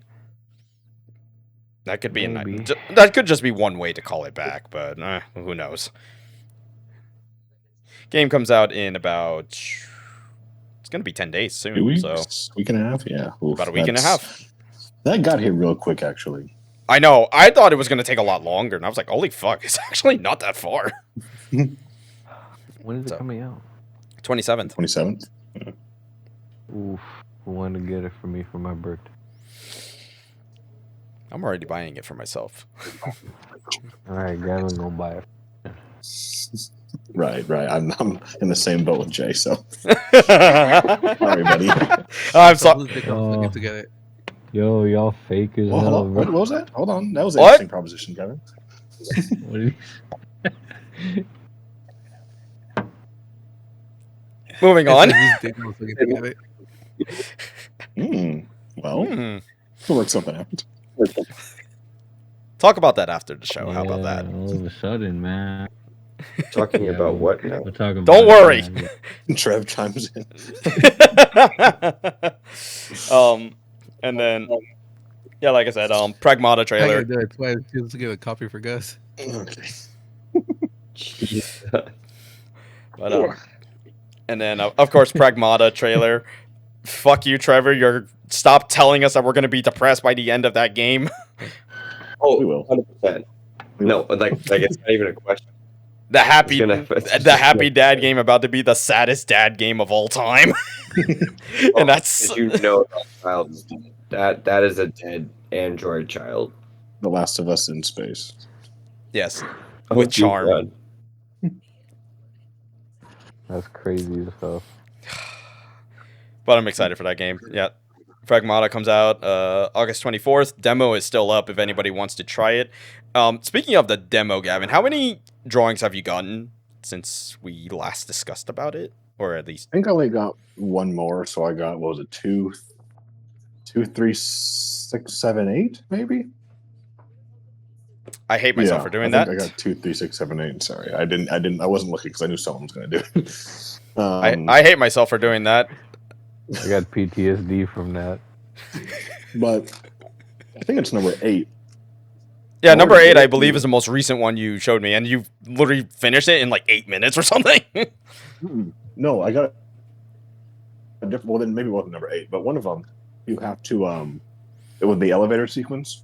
Uh-huh. You have to kill or like eliminate the enemies with a different weapon each. So you have to kill one with the hack, one with the pistol, and one with like, the shotgun. Oh my And then it god. spawns in like red robots that are like way harder. So that's how you get the other one. It spawns in new enemies. Damn. Hmm. Interesting. So that's 1, 2, 3. So 5 I have. So I'm missing 3 more. I think there's 8 in total. Yeah. Yeah, I believe they confirmed that there's like 8 in total. I haven't really looked into the other ones, but yeah, those are the ones I got. But I think I got my experience out of the demo. It's a good time. Yep, it's a fun demo. It's very much like what you said about Pragmata. It just feels like a flow state game. It's once you get to like the hang of it, then the demo ends, and you're just like, what the fuck? I know. Yeah, but I'm gonna start to get good. Yep. Next thing, and this is actually gonna probably catch Gus's interest, but Dead or Alive 6 last round is a thing that's gonna be coming out in June, I believe. Jeez, man. And it's supposed to be bringing a lot of DLC characters that were in the previous DOA game to this one. So, yeah, that DOA is... Dead or Alive 6. That's been Last- out a while. Well, they're having the last round version. You know how they did it with, like, DOA 5, I believe? Where it's like... It's all the like characters, 5 basically. characters. Yeah, something like that. And then, of course, there's a free version that's coming out. And along with this announcement... I heard Dead or Alive, and I was like, 7? Well, here's the funny thing, Gus. There is a new DOA in the works. Okay. And who are the first 2 characters they had to show? Hayabusa Neo and Tengu. Kasumi. Fuck. I mean, the only thing I could really ask for DOA 7, now granted, I'm not really too crazy on this franchise. I mean, because just from playing it, it is so fucking complicated to get through, and that's saying a lot. So... Yeah, with how many fighting games that you played? Yeah, and like DOA 7, or just DOA franchise as a whole, is definitely the most like complex, easily. That isn't an SNK game, but if I had to take a guess on who's likely going to be in DOA 7, probably the new pro tag in Ninja Gaiden 4. He's likely going to be in the game. I wouldn't be surprised. Edgy motherfucker. Tengu. Hey, fuck it, just put all the characters in, and then put some new ones. Well, okay, so DOA 6 last round coming out. Yeah, it's supposed to be coming out in, I believe it's like June, if I remember correctly. Shoot. But there will be a free version as well, along with the launch. So, there you go. Alright. Interest peaked a little bit. Yep. Not holding my breath, but interest is peaked. Yeah. Little chub, I think is the best way we could describe it. Yeah, what Gavin said. Okay. Yeah. Yeah, whatever. Moving on. And Alright. next game. Marvel Rivals mods. No, I'm kidding. Let's talk about the ones Jay got on his PC now. I don't even have Marvel Rivals installed on this PC right now. Right. You're supposed to go with the He's using joke, his but burner account you're for that. supposed to go with the joke, but that's ruined already. So forget it. Don't worry. Don't worry about it. Yeah. Why do I hear myself? Okay, we're good now. Anyways. The Gucci Mane. Yeah. The hoochie coochie man. Next few games that did get shown off. Control Resonant. We've got more gameplay since the Game Awards, and quite honestly, I was like, is this just Devil May Cry 6? Like, I don't know what else to say. It's a hack and slash. It's a hack and slash game. Is it made No. by them? No, it's Control, so it's made by Remedy. So it's probably gonna just a hack. It's pretty much just a straight up departure from like their other games, but it looks cool. Very trippy visuals. Just I wouldn't expect less from Remedy as a whole. So cool to see that. I definitely could see why people would think that it was Devil May Cry 6 just off a leak alone. So Yeah. but hey. Hey, only a matter of time until we get that Devil May Cry 6 announcement, man. I think the second that happens, I'm going to go through all of the Devil May Cry games. Even the shitty one. Holy Wow. views. Yep. Wait until he sees Lady. Isn't Lady, from what I remember, because like I did play DMC4 a bit. I mean, it's been so long since I last played it. Isn't Lady Trish, from what I remember correctly? Yeah. Okay, I thought Yeah. so. Because the only way I knew that was because Trish has an outfit in MVC3 where she turns into Lady. So I was like, okay, that's probably why. That probably makes sense. But yep, Control Resonant comes out I believe this year, if I remember correctly. If not, probably going to get delayed to next year. Wouldn't be surprised. This next one is just kind of. This just looks like it was. It remind. You know what? I just kind of came to a conclusion. So it's a game called Crimson Moon, and dark medieval fantasy hack and slash action game is the best way I could describe it. And I'm not gonna lie, I was kind of getting Evil West vibes. Yeah. More in the sense of like its art style, because it's kind of like because obviously Evil West is a dark version of the West, and this game is just dark An medieval evil fantasy. version of the West, some might say. Yes, yeah. Medieval, if you will. But Yeah, looks like it'd be a fun time with a friend. yeah, definitely. It looks like it's like, oh, this is just you play with the homie and just you fuck shit up. It's someone said it reminds them of just Doom, and I was like, I see it. I mean, you know what else would be a fun time with the homie? Uh-oh. Drinking and driving. Oh, All right. What? Podcast is canceled. You are canceled. Don't condone drinking and driving. Now, whatever you heard right now was just shit, bro. Right. Oh shit. Holy crap, I'm almost dead on Twisted Metal right now. Holy fuck. I wasn't even paying attention. My health is right here. Oh my god. I'm almost dead. I gotta find the health real quick. All right. But yeah, Crimson Moon though. Can wishlist it right now. At least I checked on Steam. I don't know if it has a page on PlayStation yet, but if it does, you can wishlist it right now. And the next game that I have listed, and I think this might be an actual like release date confirmation, unless they announced it before. I don't remember. But Beasts of Reincarnation. This is what I learned. So basically, Beasts of Reincarnation is not necessarily being made by Game Freak. It's being outsourced to like another company, but it still has the Game Freak like probably as a publisher, or at least they're assisting in the development of this game. And it's the best way I could describe it. I mean, I think I've seen enough of Beast of Reincarnation. Comes out on August 4th, 2026. So it's filling out that summer timeline that I keep mentioning. What else did you say? What happened, Kevin? No, I think Kevin said it was going to be we'd say it was going to be a day one purchase, Kevin. Yeah, is that going to be a day one purchase? Potentially, because there's another game that comes not too far after,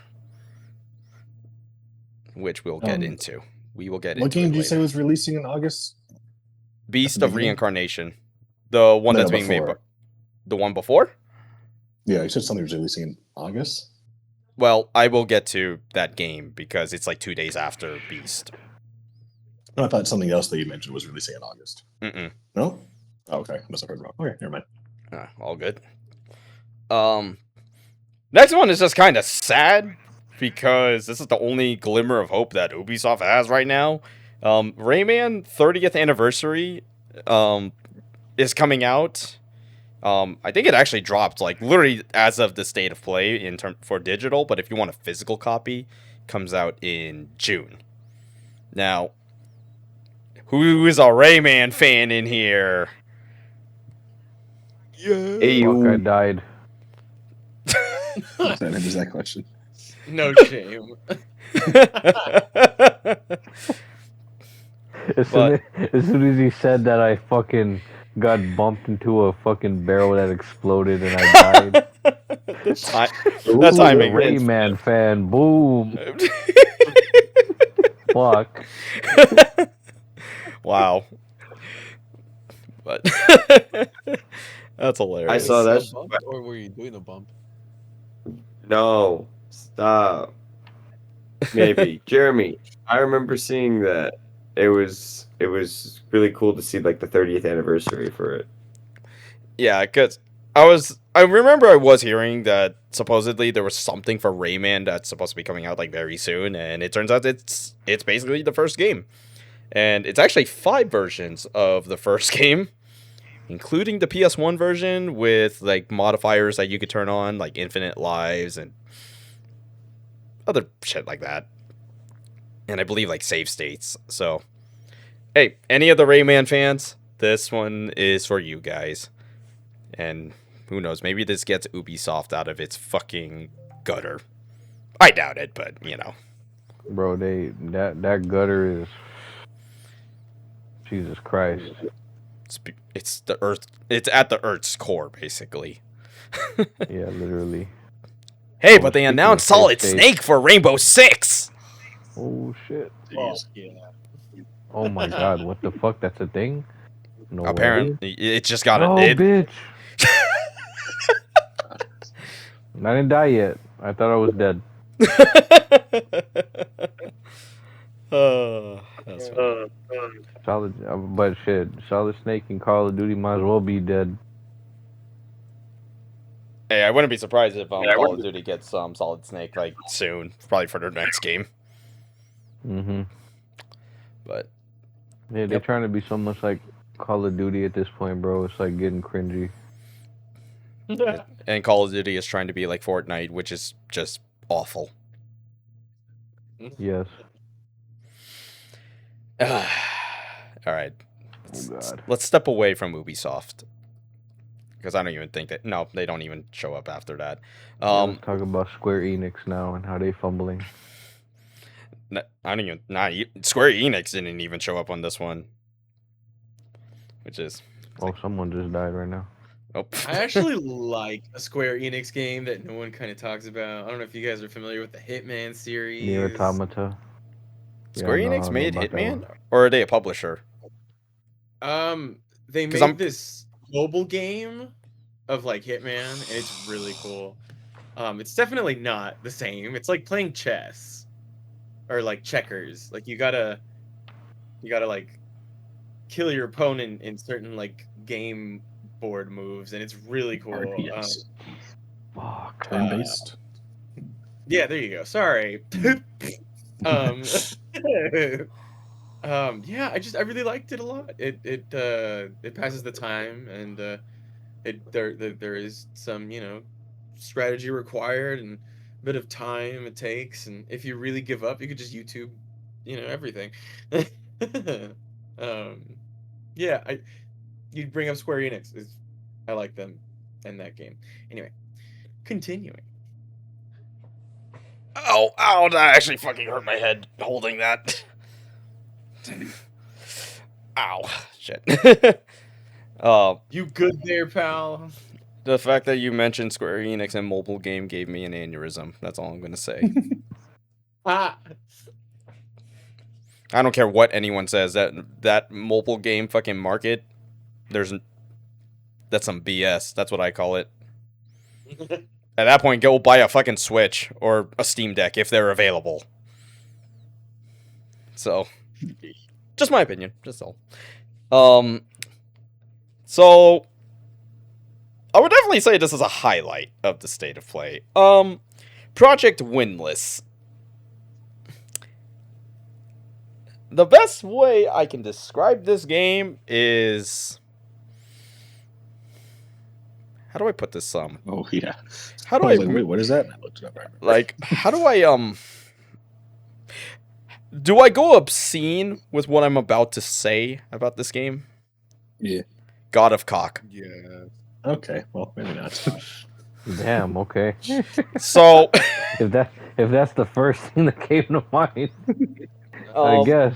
It'll make The sense. best- Don't worry, guys. so, okay, so it is another one of those, it's a game that's actually, I believe it's being made by a Chinese company or a Korean Fuck. one of those two. Yeah. So basically, it's based on a book of Korean mythology where basically it's a giant chicken man with dual katanas murking everyone Gosh. The hell. in like a almost Dynasty Warriors like type of gameplay just from the little teaser alone. So I really don't know what else to say other than wow, there's a giant chicken with dual katanas murking everybody. It immediately Awesome. reminded me of Wukong. Yes, This is what it looked like immediately. I was like, oh, okay, interesting. it's very very similar art style wise. yeah, which is it looks amazing. Just no other way to put it. It just looks great. Looks like a next gen game through and through. But right now it's under the project name, so for all we know, this probably could come out within like next year or 2 years from now. But hey, you get to play a giant chicken man. Peter is shaking in his pants right now. Griffin been real quiet since that dropped. Having Peter in there. Oh, if they do like imagine the deluxe edition is just the yellow version of the skin. And then there's a boss that is supposed to be like Peter Griffin, quote unquote.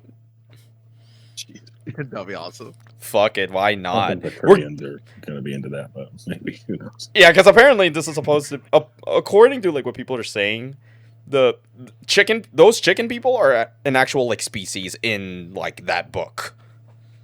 Oh my god. it's just like, what is this? I'm like, what is this, and why is this so awesome? Like, that's the best way to describe it. That was like fun to play. Yeah. It was I like just a hope fun action game. Yeah, absolutely. You guys So- gonna have fun playing with your cock? Okay, Kevin. All right, man, that was kind of beautiful. All right. This is come on, we're Give trying that, to make give it. that one to you. Time to Alright. end the podcast now. We're not. Let's just. It's just. Oh, just end the show. Alright, pack it up. All right. Moving on. So the next stuff that actually got shown, and this one is more of I just want this game now. Star Wars Galactic Racer. We actually got an actual okay, gameplay baby. trailer, Hell and bro, it is Burnout with a Star Wars skin over it, and I'm all fucking for it. It looks like a Oh. great time, and I'm glad that we're getting. My biggest thing is I'm glad we're getting a modern racing game. I don't care that it's arcade or whatever. I'm glad we are getting a modern racing game that knows how to actually present sense of speed in racing. It's great. Yep. A lot of racing games that come out nowadays don't really know how to do that very well with like motion blur and movement. It looks pretty damn good. I can agree with that one. Holy crap! The sense Yeah. of speed Yeah, it looks great. lost. The lost art, really. It is. Yep. So that's exciting. I just want to know, when does this game come out? Because I want to play this. I just want to play this game, man. Well, that one is gonna be day one. That's absolutely a day one. Like, So yeah, that was definitely this is day one purchase. I don't fucking care what's coming out. I'm going to make some time for it.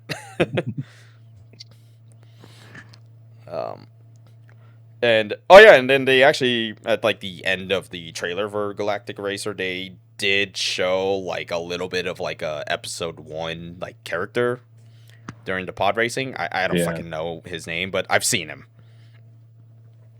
So that was exciting.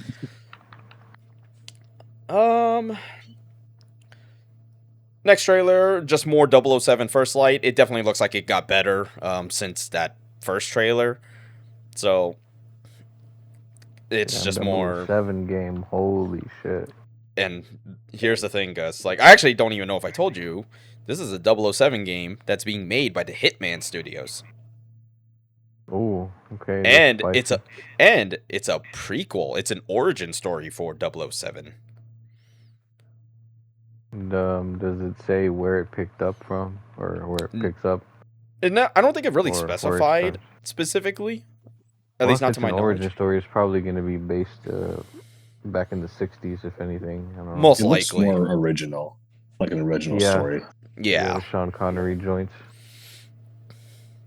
Yeah, but it, like what Gavin said, it probably is more of an original story. So exciting to see that. Yeah. Hey, 007 First Light comes out in May 27th? Something like that. Man. I grew up playing Agent Underfire and Nightfire. I played Some shits was fire. pun intended. Pun intended what? Anyway, Jay, what are you saying? I was gonna say because like the first 007 game I played was Everything or Nothing on Xbox. Oh, That was the I first one. had let me what was it? I had can't spell on Google right now. It was the GameCube game. Was it Night? Oh yeah, it was Nightfire. Yeah, that's also one I had. Hell yeah. Oh no, it's fire, bro. Everything or Nothing or Night? No, I think it was Everything or Nothing actually. I mean, and obviously GoldenEye. Yeah, who hasn't played GoldenEye? So Yeah, honestly, bro, that's a classic as fuck. But the You whip that last shit out right now, and you're still gonna end friendships, sucker. I have my N64s in a bag by the door with all my games, and I just haven't hooked it up yet. The last one I played was 007 Bloodstone on the PS3, and it was supposed to be like a Daniel Craig James Bond game. That was an interesting one. That still feels like a lost to history video game. Wait, I feel like damn! I think I remember that shit. yeah, Wasn't I it played like a lot of that I think I played the multiplayer. demo version, right? I don't. Or I wouldn't know. am I thinking of another one? There was another 007 game that I played. I think I played it as a demo on the PS3. I think. I don't remember what the game was called though. But that shit was hella fun. But There's another one called maybe GoldenEye Reloaded. maybe it was that one. But I don't think so. I think it was something else. I think it was maybe the one that you're talking about, but I'd have to look into it because, yeah, I haven't played that shit in a long time. No, I do have a Under Fire from my PlayStation 2. Gotcha. But always good to see. Like, hey, it's good. It's just cool to see that 007's back. You know, in some way, shape, or form. Yeah. Only thing that doesn't help is the fact that when the date it's releasing, because it's alongside another game that we're really interested in, sadly, which is fucking basic Lego Arkham, essentially. I know at least that comes out the day after my birthday. Jesus. And then James Bond comes out the day before. Yeah. I mean, that's to me that over James Bond 100%. I agree. As cool as the 007 game looks, I think I'd rather play the Lego Arkham game. I've just never been a huge fan of the Hitman games, and I don't really love James Bond as an IP. I mean, the movies are great, but I don't know. I mean, I'm still not super interested in that game, especially because the Arkham collection's coming out. Yeah. Legacy that's pretty major, bro. You know. Yeah. Even I myself, I'm like, you know what? Yeah, I'm gonna play the fuck out the Lego games. Oh, yeah, yes, absolutely. Yep. Sadly, it's gonna be on. Wait, is that gonna be co-op or? I think it's gonna be more like a traditional Arkham game, as far as what we've seen. I hope there is a co-op. No, I think there's gonna be. I hope so, Yeah, because it's a there's Lego game. multiple It would characters. be weird for it not to be, I think. It kind of lends itself Yeah, to be a co-op game too. I know, said, because well, like they like, I don't know, like it's weird because it's kind of like, yeah, like Jeremy said, it's like it's kind of based for you to play, if not online, but like 2-player with another person next to you. Let's not forget that that Skywalker Saga game that came out a couple of years ago, that doesn't have online co-op for some reason. It's only local, so it's weird. Mm-hmm. So, but maybe couch co-op is still a thing if you do plan to play those games. So, but yeah, that's going to be definitely a very hard week for some of us to decide. Although, granted, I think majority of us are going with the Lego Batman game. Yeah. So apparently it has couch co-op but no online co-op. Interesting. Casting couch. Tough. That's what it already was. So, I mean, hey, I guess if it's sticking to its foundation, there's nothing wrong with that. But god damn it, at least I know I'm not buying that game on PC because I do not have the fucking specs for that. Yeah, that's wild. buying that on console. So, only reason to keep the PS5. All right. This next section is literally the Konami showcase. Let's just put it. There's just no other way to put it. This was a whole Konami fest, and let's just say the highlight was fucking insane. The first thing they announced, we're getting a Volume 2 collection of Metal Gear Solid. And the 2 games, we're getting Metal Gear Solid 4. It is out of the PS3 shackles. Released from the shackles. Released from the PS3 shackles. Now you can play Metal Gear Solid 4 on your PS5. From the basement. It's just a poor husk that was waiting to be saved. And I mean, there's no other way to put it. It's great to see. We have a PS3 title finally coming over to modern consoles. Along with that, Peace Walker is also part of this Volume 2 collection. And then there's like some bonus content. If I'm pronouncing it correctly, it's called Ghost Babble or something like that. But hey, more Metal Gear. More Metal Gear, man. Yeah. More And Metal I guess I mentioned that, but yeah, I mean, I've never really gotten into the Metal Gear games or been a huge. I just don't love stealth in games or stealth video games really all that much. But glad for the fans of the series to have this finally. Yep, they can finally play the whole collection on their PlayStation. Happy for them. And along with the Volume 2 collection being announced, MGS Volume 1 is actually receiving a high-res update for both Metal Gear Solid and Metal Gear Solid 3 Snake Eater, I believe that's what it's called. Yeah, and that's what I was going to mention, which is, it makes me want to play them, but I've heard that the remake, which is also like 40% off right now. Yeah, it's like 40 or 50% off, something crazy like that. Yeah, I've heard it is pretty much just a 1-to-1 copy of the first game, but just has modern graphics. So I'm like, okay, I don't know. Too much of that idea. So yeah, but anybody who wants to play the MGS collection, there you go. Yeah. The next one, who'd have ever thought in the Big 26 we would be getting a new 2D Castlevania game? Kind of wild. Trevor Belmont. Yup, Belmont's Curse. And here's the good thing about this is that it's actually being developed by the devs who made Dead Cells, who have also worked on a Castlevania DLC. So it's just kind of like you're just putting a match made in heaven. So it looked really good.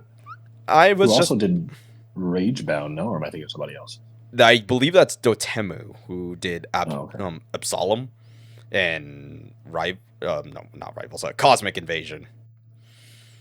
Oh, okay, gotcha. That's what I was thinking of. So, actually, maybe that. Sorry, they did. No, actually, sorry, Blasphemous is what I'm thinking of. Oh, okay, Blasphemous gotcha. and There you go. Yeah. Yeah, but Castlevania is back. That's just crazy to think about. In the year 2026, we're getting a Castlevania game. and then the last part of the Konami showcase, we got a new Silent Hill, and I oh no, what? Yeah, I meant to send Gavin this shit. Nice. Did I send it to you, Jay? Or no? The plumbing Is it what thing. was it what I The think thing you're gonna about say? this. Yeah, but we can't speak. Okay. No, you We can't. can't speak about it It right may be now, best we do not say anything about that one. bro. Oh my. But Wait, send it to me. What was like something fall, right? Is that what it was called? So Downfall? Townfall, yeah. So Yeah. That's it. That's the one. so why was there so much echo?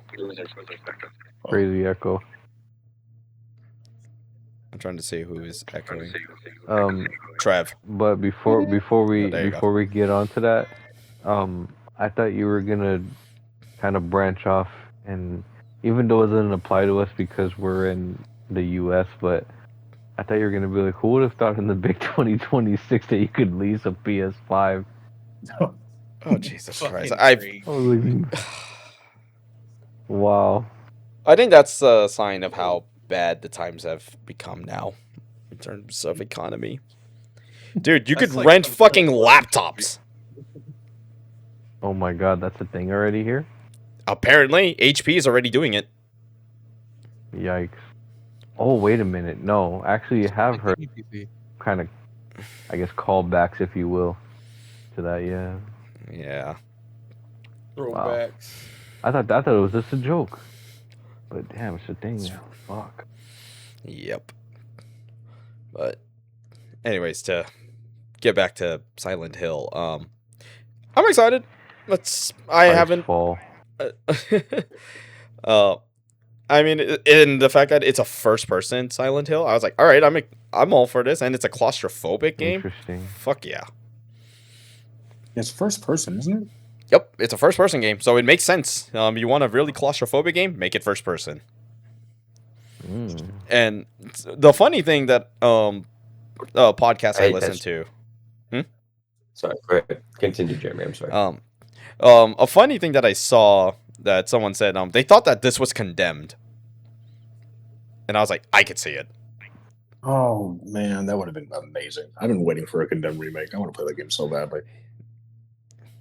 Yeah, that's At least the first one. yeah, definitely. It's just 7 the game. But yep, Silent Hill Townfall supposed to be coming out, I believe, this year, and they did have like another thing they showed for it. I didn't watch it, but hey, more Silent Hill. If we're supposedly we're supposed to be getting a yearly Silent Hill game, and I'm not gonna be upset by that. Good to me. Yep. I think this is just gonna tickle our fancy on this one. We got an untitled John Wick game, and it's an actual action game. Yeah, hell yeah, we did, baby. Hell yeah, we did. Fucking God damn, finally. That has been rumored for years. And it's funny because this is up there with like movie IP games. It's with like Jurassic Park, and it's funny because it's the same devs. Oh, is it Saber? Yeah, it's Saber. Oh wow. But yeah, that's. I mean, I don't know what else to say. Like, this was like, yep, this is what I want for a John Wick game. Don't complicate it. Just make it a simple action game with just the John Wick IP. I think the cinematic trailer is perfect, and I think once they started showing gameplay initially, I was like, don't tell me this is slow clap. So I thought, kind of art style wise, it looked kind of maybe more that they took like a realistic art style, like a slow clap game. But initially, I had my reservations about how excited I wanted to be about it because, number one, it's a game that I've wanted for years, and it's been rumored for years. We just never knew who was going to be making it. but it's also the fact that it is Saber because they are doing the JPIP, and that game got announced like 3 years ago or something. Um, let me actually see when the first initial announcement trailer was released, but yeah, that kind of worried me a bit because of how little information we've been getting from that game. Yeah, the end of December 23 is when they first showcased Jurassic Park Survival. And we've gotten like a couple dev blog stuff and a couple behind the scenes trailers, but not really much in terms of actual real gameplay. So that kind of worried me. But then I realized that, well, I think Universal's probably a kind of hard studio to work with, especially in terms of getting rights to the Jurassic Park IP and using that for whatever likeness they want to. But the thing that really gets me excited about this John Wick game is that they are working directly with Keanu Reeves, and they're working directly with Chad Stahelski, who directed all 4 of the John Wick movies. So that's very exciting. I think they're going to do really well. It's going to be less friction trying to get something like this going with working directly with the creator of the movies and the main actor himself. I was reading up on some of the blog stuff. They said that obviously it's going to be heavy on the gun fu stuff and some intense driving experiences, apparently. They also mentioned that they're trying to create new high stakes, fully interactive mechanics, which maybe thinks it could possibly be a roguelite. Not sure. That would be kind of interesting. I think it might play similarly to Sifu, where like you have a story mode and maybe like you go back to your quote unquote home base, which I imagine if they did that way, it'd probably be the Continental. And you kind of take on your next mission or your next contract, but it's all kind of involved in one story and contained in one story. And then there might be some like different gameplay modes, like a survival mode or something like that, like a raid mode maybe. But they also mentioned that they are, where was it? They're developing a distinct combat system from the ground up. And they're saying that they want to design faithfully. Let's see, it's designed to faithfully mimic the movie experience in a meaningful, fully playable way. So I'm hoping that means there's gonna be less like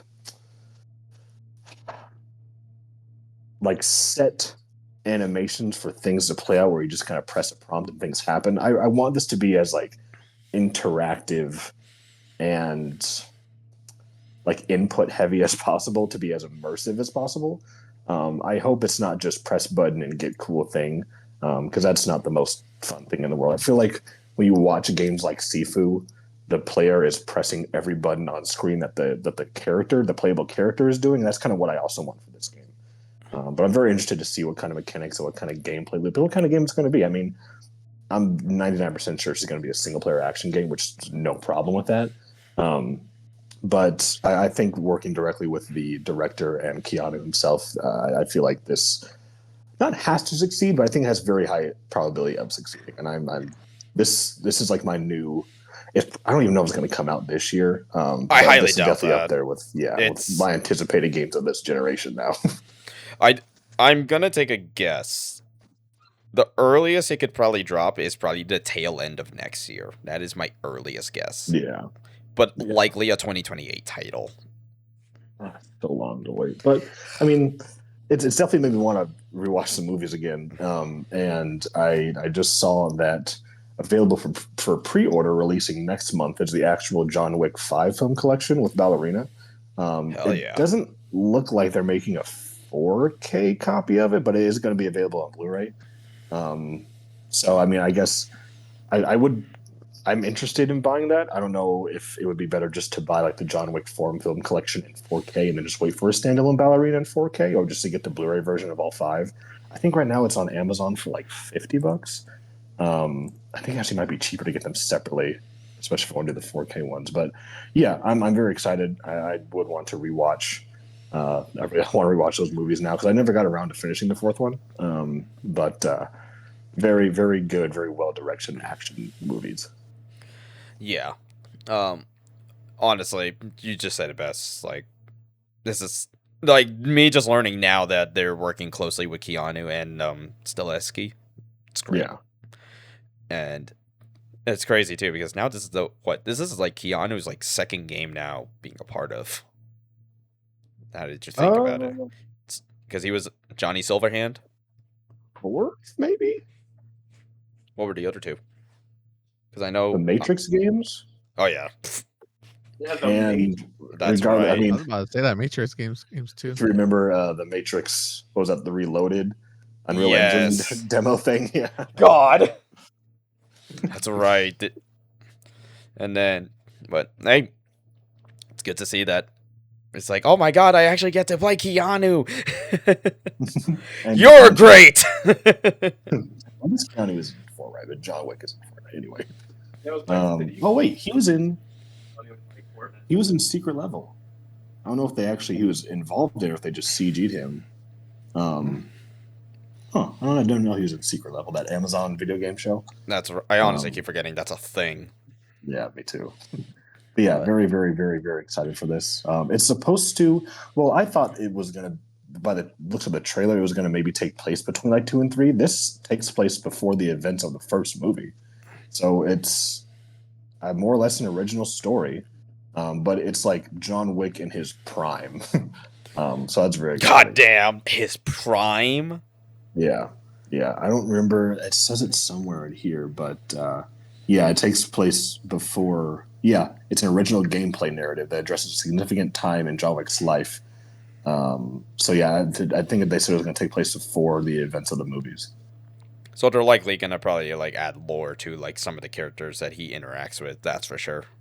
Exactly. Yeah, it says featuring well-known and iconic characters as well as compelling new characters specifically created for this production. So that seems fun. It seems very exciting. And they have a bit more leeway to kind of do what they want. I'm sure that's very exciting for someone like Chad to write something new for John Wick. Hell yeah. Yeah, that's exciting. And especially because of like the CG trailer, it's really funny how they really got down. I mean, I'm sure they did mocap with Keanu, but a lot of the Keanu action mannerisms are out there. So very excited. Very excited. I hope it turns out well. Hope we I just want to learn more about it and see what it's really going to turn out to be. You think they're going to have a sequence where we're just going to make a fucking revolver just to shoot a giant ass bullet? Hopefully.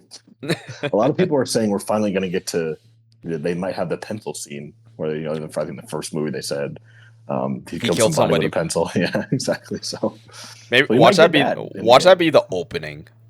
That would be really funny. That'd be awesome. Hell yeah! No, it looks good. It definitely. I mean, I know it's very early. Maybe I see maybe some areas for some like animation polish and stuff like that, but very, very exciting, especially knowing that they're working directly with the involvement of the movies. So good time. Hell good yeah! Time. All right, we're almost done with the ones that I've highlighted, but they had a little segment where they actually announced that Marvel's Spider-Man 2 is going to be part of the PS Plus extra catalog. So anybody who wants to experience it, there you go. There's your chance. And as far as the classic premium titles, this actually kind of caught me by surprise. They announced Tekken 5 Dark Resurrection, but the PSP version.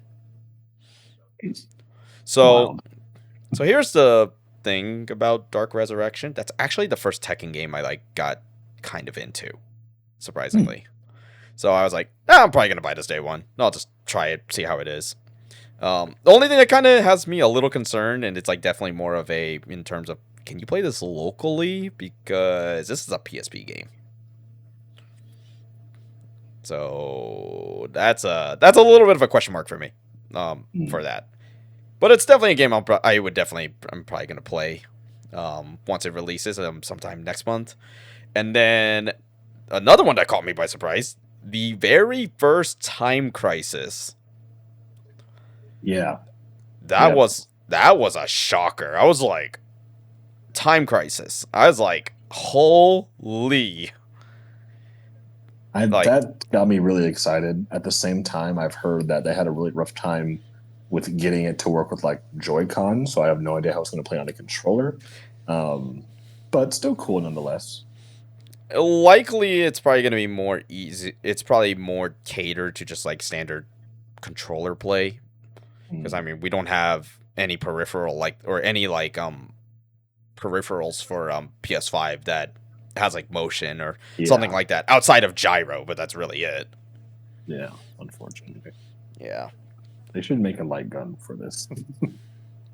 I fuck it. Why not?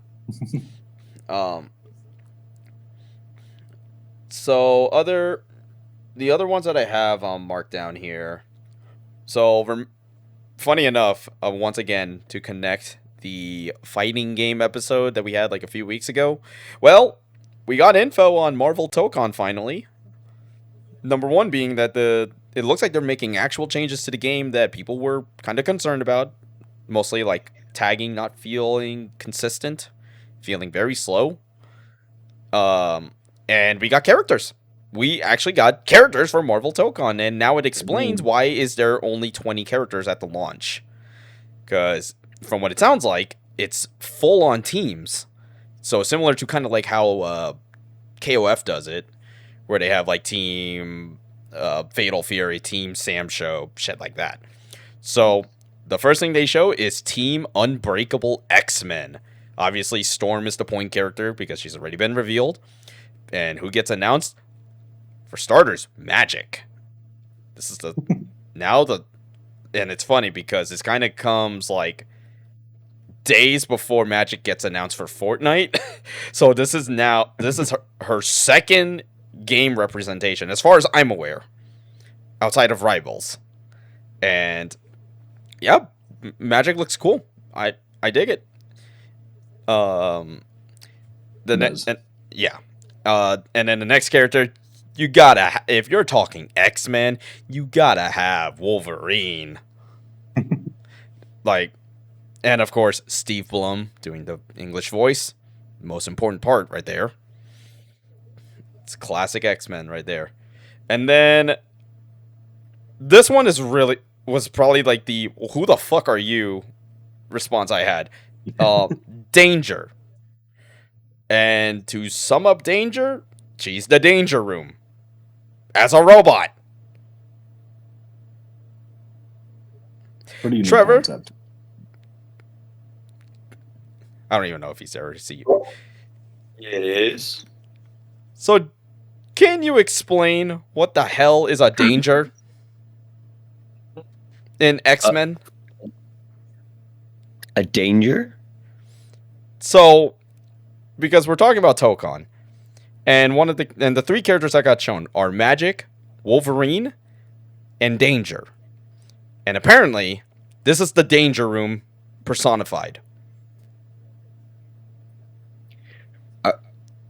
Oh, wait a minute. I remember something like that from one of the... that's an interesting take. What was there... I mean... You know what? I'm open to it. It's just it's not many people know about that line in the comics, so it's interesting that they're gonna popularize it with this game. So, the one thing that I was noticing with this game was the fact that this is actually the opportunity to put your most obscure characters in this game, depending on the team ups, of course. Because let's be real, did anyone know Magic outside of Rivals? I'd argue no. I didn't know who Magic was. Well, there was they have. I know there was a movie. What was it? New Mutants or something like that. Yeah, with Anna Taylor-Joy. Yeah. Yep. Anya Taylor-Joy. Sorry. So I guess her fans would know who Magic is. Yeah. But in terms of unless you read the comics, no, you're not gonna know. Who is she related to? Exactly. So the answer is Colossus, but yeah, the average goer would not know that. Yep. So obviously, Magic being in the game makes sense. Rivals popularity, and I mean, big sword character. Why not? And then Danger, from what I was being told, it's like a it's like a 2000s character or something, like late 2000s, like X-Men character. Yeah. So I was just like, all right. So if we're going obscure or more lesser known, characters, that kind of gives me hope that Tokon's going to be a lot more interesting in terms of its roster, because 20 is not a lot of characters for a 4v4 tag game that already has 8 people like announced. Now 12 or no, 11. I mean, obscure, bro. I mean, look at Galacta. She only had like 2 appearances in the Marvel universe. Jesus Christ, Gus, I just thought of something. What if Galacta becomes an actual character in this fucking game? And I have I'm zero buying clue. it. But And I might be getting off in like soon because it's already like almost 3 in the morning. over here. yeah, no worries, brother. I was like, oh fuck, he is dying. Well, yeah, I'm things I dying, went bro. to be on the west side. Yeah, I'm stepping dying it up. out east. yeah, Oh my god. yeah. This is not our usual like recording time because of the situation today. So, but Yeah. But- due to unforeseen circumstances. yeah, basically. But Oh my god, this motherfucker was almost dead, but this bitch got the health. Dog. still playing Twisted Metal. Yeah. But dying at the same time. Something to keep me up. There you go. But to kind of quickly round up Tokon, so it does address definitely some mechanical features, like assists coming out a lot faster, tagging feeling a lot more natural, and now there's a reason why you want to have all of your party members to get involved, which is what I can only assume is almost similar to an Actual insta-kill. team comp. Like, or at least a reason to have the other 3 characters get involved, because the common issue I had with Tokon, and I pray that they fix this, is that there was really no reason for you to have all your assists. You kind of could just win the game without any of them. But now, from what it looks like, now there's a reason. And if the reason is this, I'm fucking all for it. So, that's got me excited. I mean, I could go up and down in terms of now what do I want this roster? Because we know the Avengers are likely in this game, because if Captain America and Iron Man are already like the first characters, you're probably gonna have Thor and Hulk. That may as well. And then I don't know what the hell. I mean, Ghost Rider is probably gonna be the Midnight Suns. Spider-Man and Miss Marvel might be like new Avengers or something, or young Avengers. And then I saw someone say for Doctor Doom's team should be the Cabal. And they were like suggesting like Emma Frost, Namor, and like just any other villain that's part of that group. So we'll see. Hopefully we'll get a couple more announcements as the months go by, because first things first, we actually got a date for this game, and what I was alluding to earlier, this game is dropping 2 days after Beast of Reincarnation. So, I was like, why you do this to me? I can't believe you done this. It's gonna be heavy, bro. Compilation. And I'm gonna say, Trev, there might be a reason for you to get the deluxe edition of this game, because one of the outfits is Insomniac Spider-Man. Look, they have Insomniac Spider-Man and Marvel Rivals, and thank God Marvel Rivals is free, because if it wasn't, I still wouldn't be getting the premium for that shit. They also Is have classic money- Captain America and classic Iron Man. Take my money. There you go. No, shut up. That was for the joke. Listen, I don't know, man. I mean, I'll give It's it. cool I would that they say have- I would probably just wait a little longer.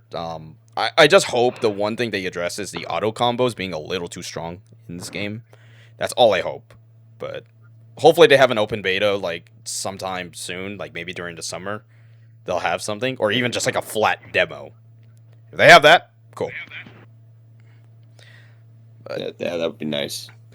I wanted to add on to something before I head out. Is so earlier, when you were talking about the John Wick game, I was hearing Gavin. He was like about the controller input. You know how it could be more interactive, and I kind of thought something like Skate, where wherever whatever shoulder button you hold and like whatever circle, square, X, and whatever direction you hold the joysticks in is correspondent to the movement or what you do on the skateboard or whatever. And I think that would be pretty interesting how they would incorporate something like that to a first or third person shooter like that. That would be interesting. Maybe like a way to like streamline it, but yeah, I would like to see something like that for the Yeah. John Wick game. Yeah. Yeah, that would be very very interesting to see that. Yep, Do something like that. absolutely. What was that, Trev? Now what I would like to see myself going to sleep now. All right, all right, all right, Gus. Thank you. I can't wait. I can't wait for that game to come. Oh my god. Yeah, but thank you, Gus. We kept you up for so long. Appreciate you Yeah. making the time for this. Yeah, bro, no problem. It's been a long time coming, so Hopefully, it we kind get more. things kind of just fell into place right now. So, Or tonight, I guess. Yeah. yeah. So hopefully we And, can get you involved in more videos. That's for sure. Oh, look at that. Yes, indeed. What Hell happened? yeah. Josh is just showing what he's chefing up right now. Oh my god. Oh yeah. We're in the That's nice. I'm gonna go chat and hate on it. Oh my god. Don't worry, this will be uploaded on Wednesday. Don't worry, you could just go shit on it there, Gus. Yeah. All right, but All right, see y'all, gents. all right, Gus. You have yourself a good night, dude. Good night, dude. All right, man. Good night. Good night. Hey, good night, Tony. Have a good night. Good night, mate. Good night. All right, bruvnas. Until next time. Hell yeah. Till next time. Till next time. And Gus. And for the watchers, please do not click off the video yet. And it's kind of perfect because I think we'll close out at least the state of play discussion on that and on this one, and then yeah, I think we'll just close out the state of play stuff on this last one.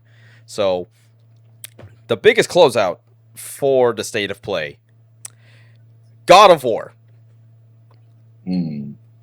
So the first thing they announced, we're getting a remake of the trilogy. So that's already huge. And the best part is we get the original Kratos voice actor. T.C. Carson is back in the booth working on God of War, man. And That's pretty great. But do we need a remake? Well, of the first three? well, I mean, at least three. I don't know. Well, think about it, Gavin. The first two games No. came out on PS2. Yeah, I would say maybe I just, in terms of thinking about this third game, more Yeah. specifically, I guess. I think the best way you could go about this is maybe change, because like the thing about the three, from what I faintly remember of playing that game, is like it felt like the characters kind of got really dumb at times. Like Gaia kind of felt stupid as a villain. Yeah, I'm thinking a lot from, I guess, gameplay perspective. I guess story-wise, maybe they could change up some things. I mean, I would hate for them to go and make it play like 4 and Ragnarok. I would like it to keep it like a hack and slash game. So I'm interested to see what a remake of, at least, like I said, the third game would look like, especially since I didn't ever really play 1 and 2. Because it still looks great, especially the remastered version. Absolutely, great on yeah. PS4, PS5. So I'd be interested in what they really feel like they would need to actually remake to do that. I guess I imagine they are probably rewriting and doing a whole new story if they're getting T.C. Carson to come back and do the games instead of just, having the same dialogue. So I don't know. It'll be interesting to see. What it what could they're be gonna do with too those is that they want to try to flesh out the story like a little better, because I know, Yeah. like, let's be real, like, credit to David Jaffe for making the God of War franchise, but my God, this dude does not like anything now. Like, let's just call it as it is. Like, this dude is very archaic now. I'm sure he's gonna, if he somehow sees this, he's gonna fucking try to bring down this fucking video down. But I mean, I'd like still to see. excited, but just interested in what they're thinking about changing. Now It here's the haven't most taken too long. here's the most important question: do we get the sex mini games? Fuck Let's see why not. I mean, if interesting. If they're gonna put it, I'm just gonna say this: if they can put what they put in Last of Us Part 2, we can have our stuff in God of War 3. All right, that's all I'm gonna say. Because it's all off screen anyway. It's literally nudity is there. it's literally a vase that's just moving. Yeah, I mean, why give it to us, man? Oh my god! Don't redact history. We got to remember too that this is Greece, which is literally, I think someone said it best. It is literally nothing but blood and nudity. That's fair, but also since it was Greece, there's people that argue that it would have been Kratos with a man. But that's for the philosophers and the history buffs to really clear up. But anyway. But yep, so excited to see what's gonna go on with the remake. Now the only thing we don't know is when is this coming out, because we don't know how far in development they are. We just know that TC Carson's back, and that's it. He said it was like in the works, so they had started development or something. So I imagine. Well, I don't know. I mean, I don't know how long it takes to remake 3 games and how deep they're going to go into the remakes. So it could be a while until we see this. But we'll see. Yep. So excited to see what they're gonna do with it. And then the surprise one, and this one's been rumored for a very long time. We finally got our 2D God of War game, and it is actually a prequel game, and it shadow dropped. So the crazy thing, and I just learned about this, is that this God of War game is actually rated T for teen. Ooh. So I was like, that's a take. That's an interesting way to do it. And it is a younger Kratos, and it's actually his brother Deimos, I believe. That is the other character. Deimos, that's right. So it's just cool to see. Like, hey, we're actually getting a God of War game that's gonna show what was Kratos like before he became, the Kratos we know. So I heard people say that it's pretty good. I feel like, was it $40? I believe it's 30. I thought it was 40. Let me double check. Yeah, but I'm hearing a lot of people say they did like it. It's just they were kind of surprised. They were like, this kind of looks a little bland. And I was like, I don't blame you. The art style is kind of, whatever. But I'm not mad at it. It's cool to see them try something different. And hey, you just shadow drop that shit? It's like, god damn. That's how you cap off a state of play, man. Yup. And that's pretty much what ended the state of play. And those were the games that I would say that kind of caught my interest the most. I'll mention, so the ones that we did not mention, because I wasn't 100% sure if anyone was interested in them or if they're just kind of like whatever, but I'm just gonna go through them rapid fire.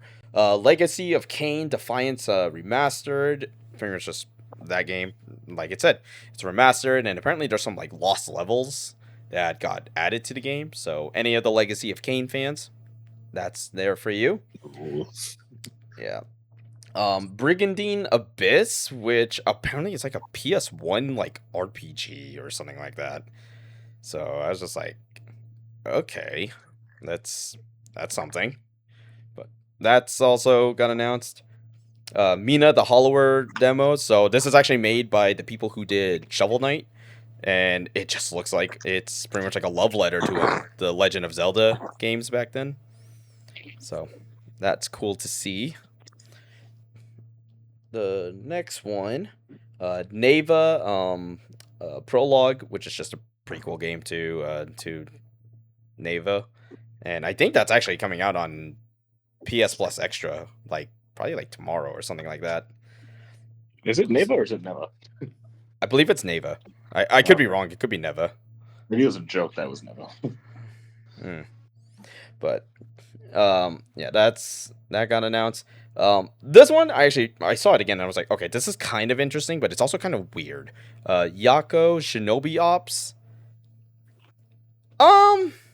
Is it one of those like Like shadow? X, What's that called? Not shadow tax. Shadow taxes. Is that what it was like called? The like samurai game. it's. I don't know if I can. I don't know if it is like a Shadow Tactics. That's the thing. Interesting. It looked cool. I'll say that much, but I don't know what to feel about it. But yeah, but that's coming out. That one got 2027 as its year. So I was just like, oh, okay. So that got announced. This was added to the Metal Gear Solid part of the state of play, Darwin's Paradox. There's just like some. It looks like Octodad. I think that's what it's called. Yeah, it's there.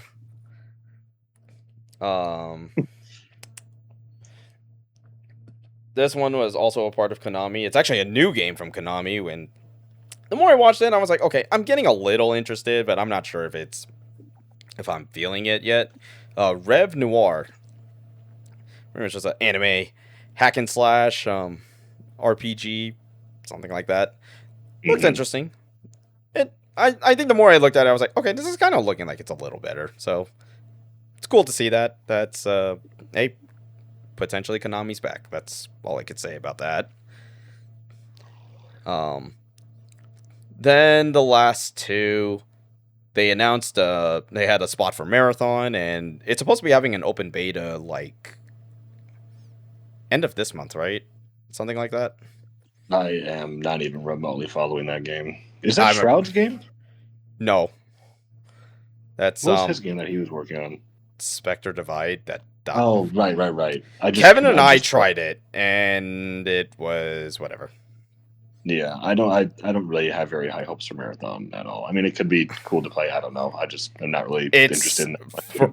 My issue is the fact that it's an extraction. I was just like, you lost me there.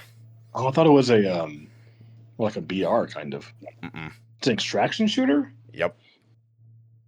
Just play. I feel like Arc might. Just play Arc Raiders at that point. Yeah. Interesting. Yeah, not really following that almost at all. Yeah. So, yeah, marathon spot, and then lastly, I mean, I don't really know what else to say other than please give us the game. We got more Soros gameplay shown. Oh, yeah. Yep. Just give us the game. That's all we say. Need it right now. Need it injected into our veins.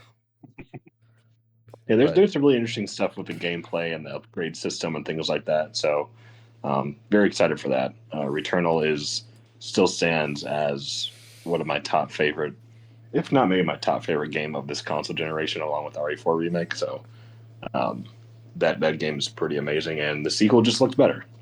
I mean, technically not the sequel, but it's spiritual sequel. Yeah, spiritual accessory. Yeah, it's basically Returnal 2 without saying it's Returnal 2, because the same voice actress is in it as a different side character. But that's cool. Yeah, she plays one of the members of the main team. Got it. But it's not Celine. I don't believe it's Celine. But yeah, very excited for that game. More excited maybe for the story, because I love the story of Eternal. So I don't know if they're going to make it kind of a trippy cosmic horror, kind of don't know if it's real or going on in someone's head kind of thing, or if it's going to be more rooted in reality. I don't know. But it looks like it's just Returnal cranked up to 11, and I'm very excited for it. Hell yeah. Yep. And that is pretty much the state of play. Like I said, I think overall, it's definitely an A. Like, at the very top. There's something for everybody in this. So, I don't know. I really didn't know what else to expect, other than just like, hey, as long as you had your Sony stuff that we've been kind of like wondering, that's all I ask. And that is going to wrap it up right there. Anyone got any final thoughts they want to squeeze out before we finally close out on one of our longer episodes? Yeah, I would just say, going back to the John Wick movies, I did a little bit of research. Currently, right now, there are two versions of the 4-film collection. There's a Blu-ray version that's on sale on Amazon for $30. There's a 4K version that's $80. And then the five film collection coming out on Blu-ray is on sale for $50 right now. I guess if you got 4K displays that utilize HDR, the 4K might be worth it. But 80 is, I guess, it is 4 movies in 4K, so it's really not that bad. It's $20 a movie, and that's usually the regular $20-$30 running price for like 4K discs. Um, so $80 considering it's not too bad. But yeah, those are kind of the options for physical copies for like the highest format of genre. I'm sure there's DVDs collections that are like $20, but there's 2 for film for Blu-ray and 4K, and then like I said, it looks like the 5 film collection is only going to be in Blu-ray for the initial release.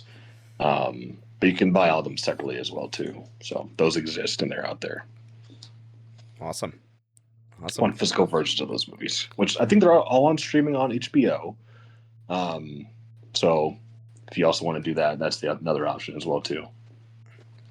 Hell yeah. Oh, yeah. All right.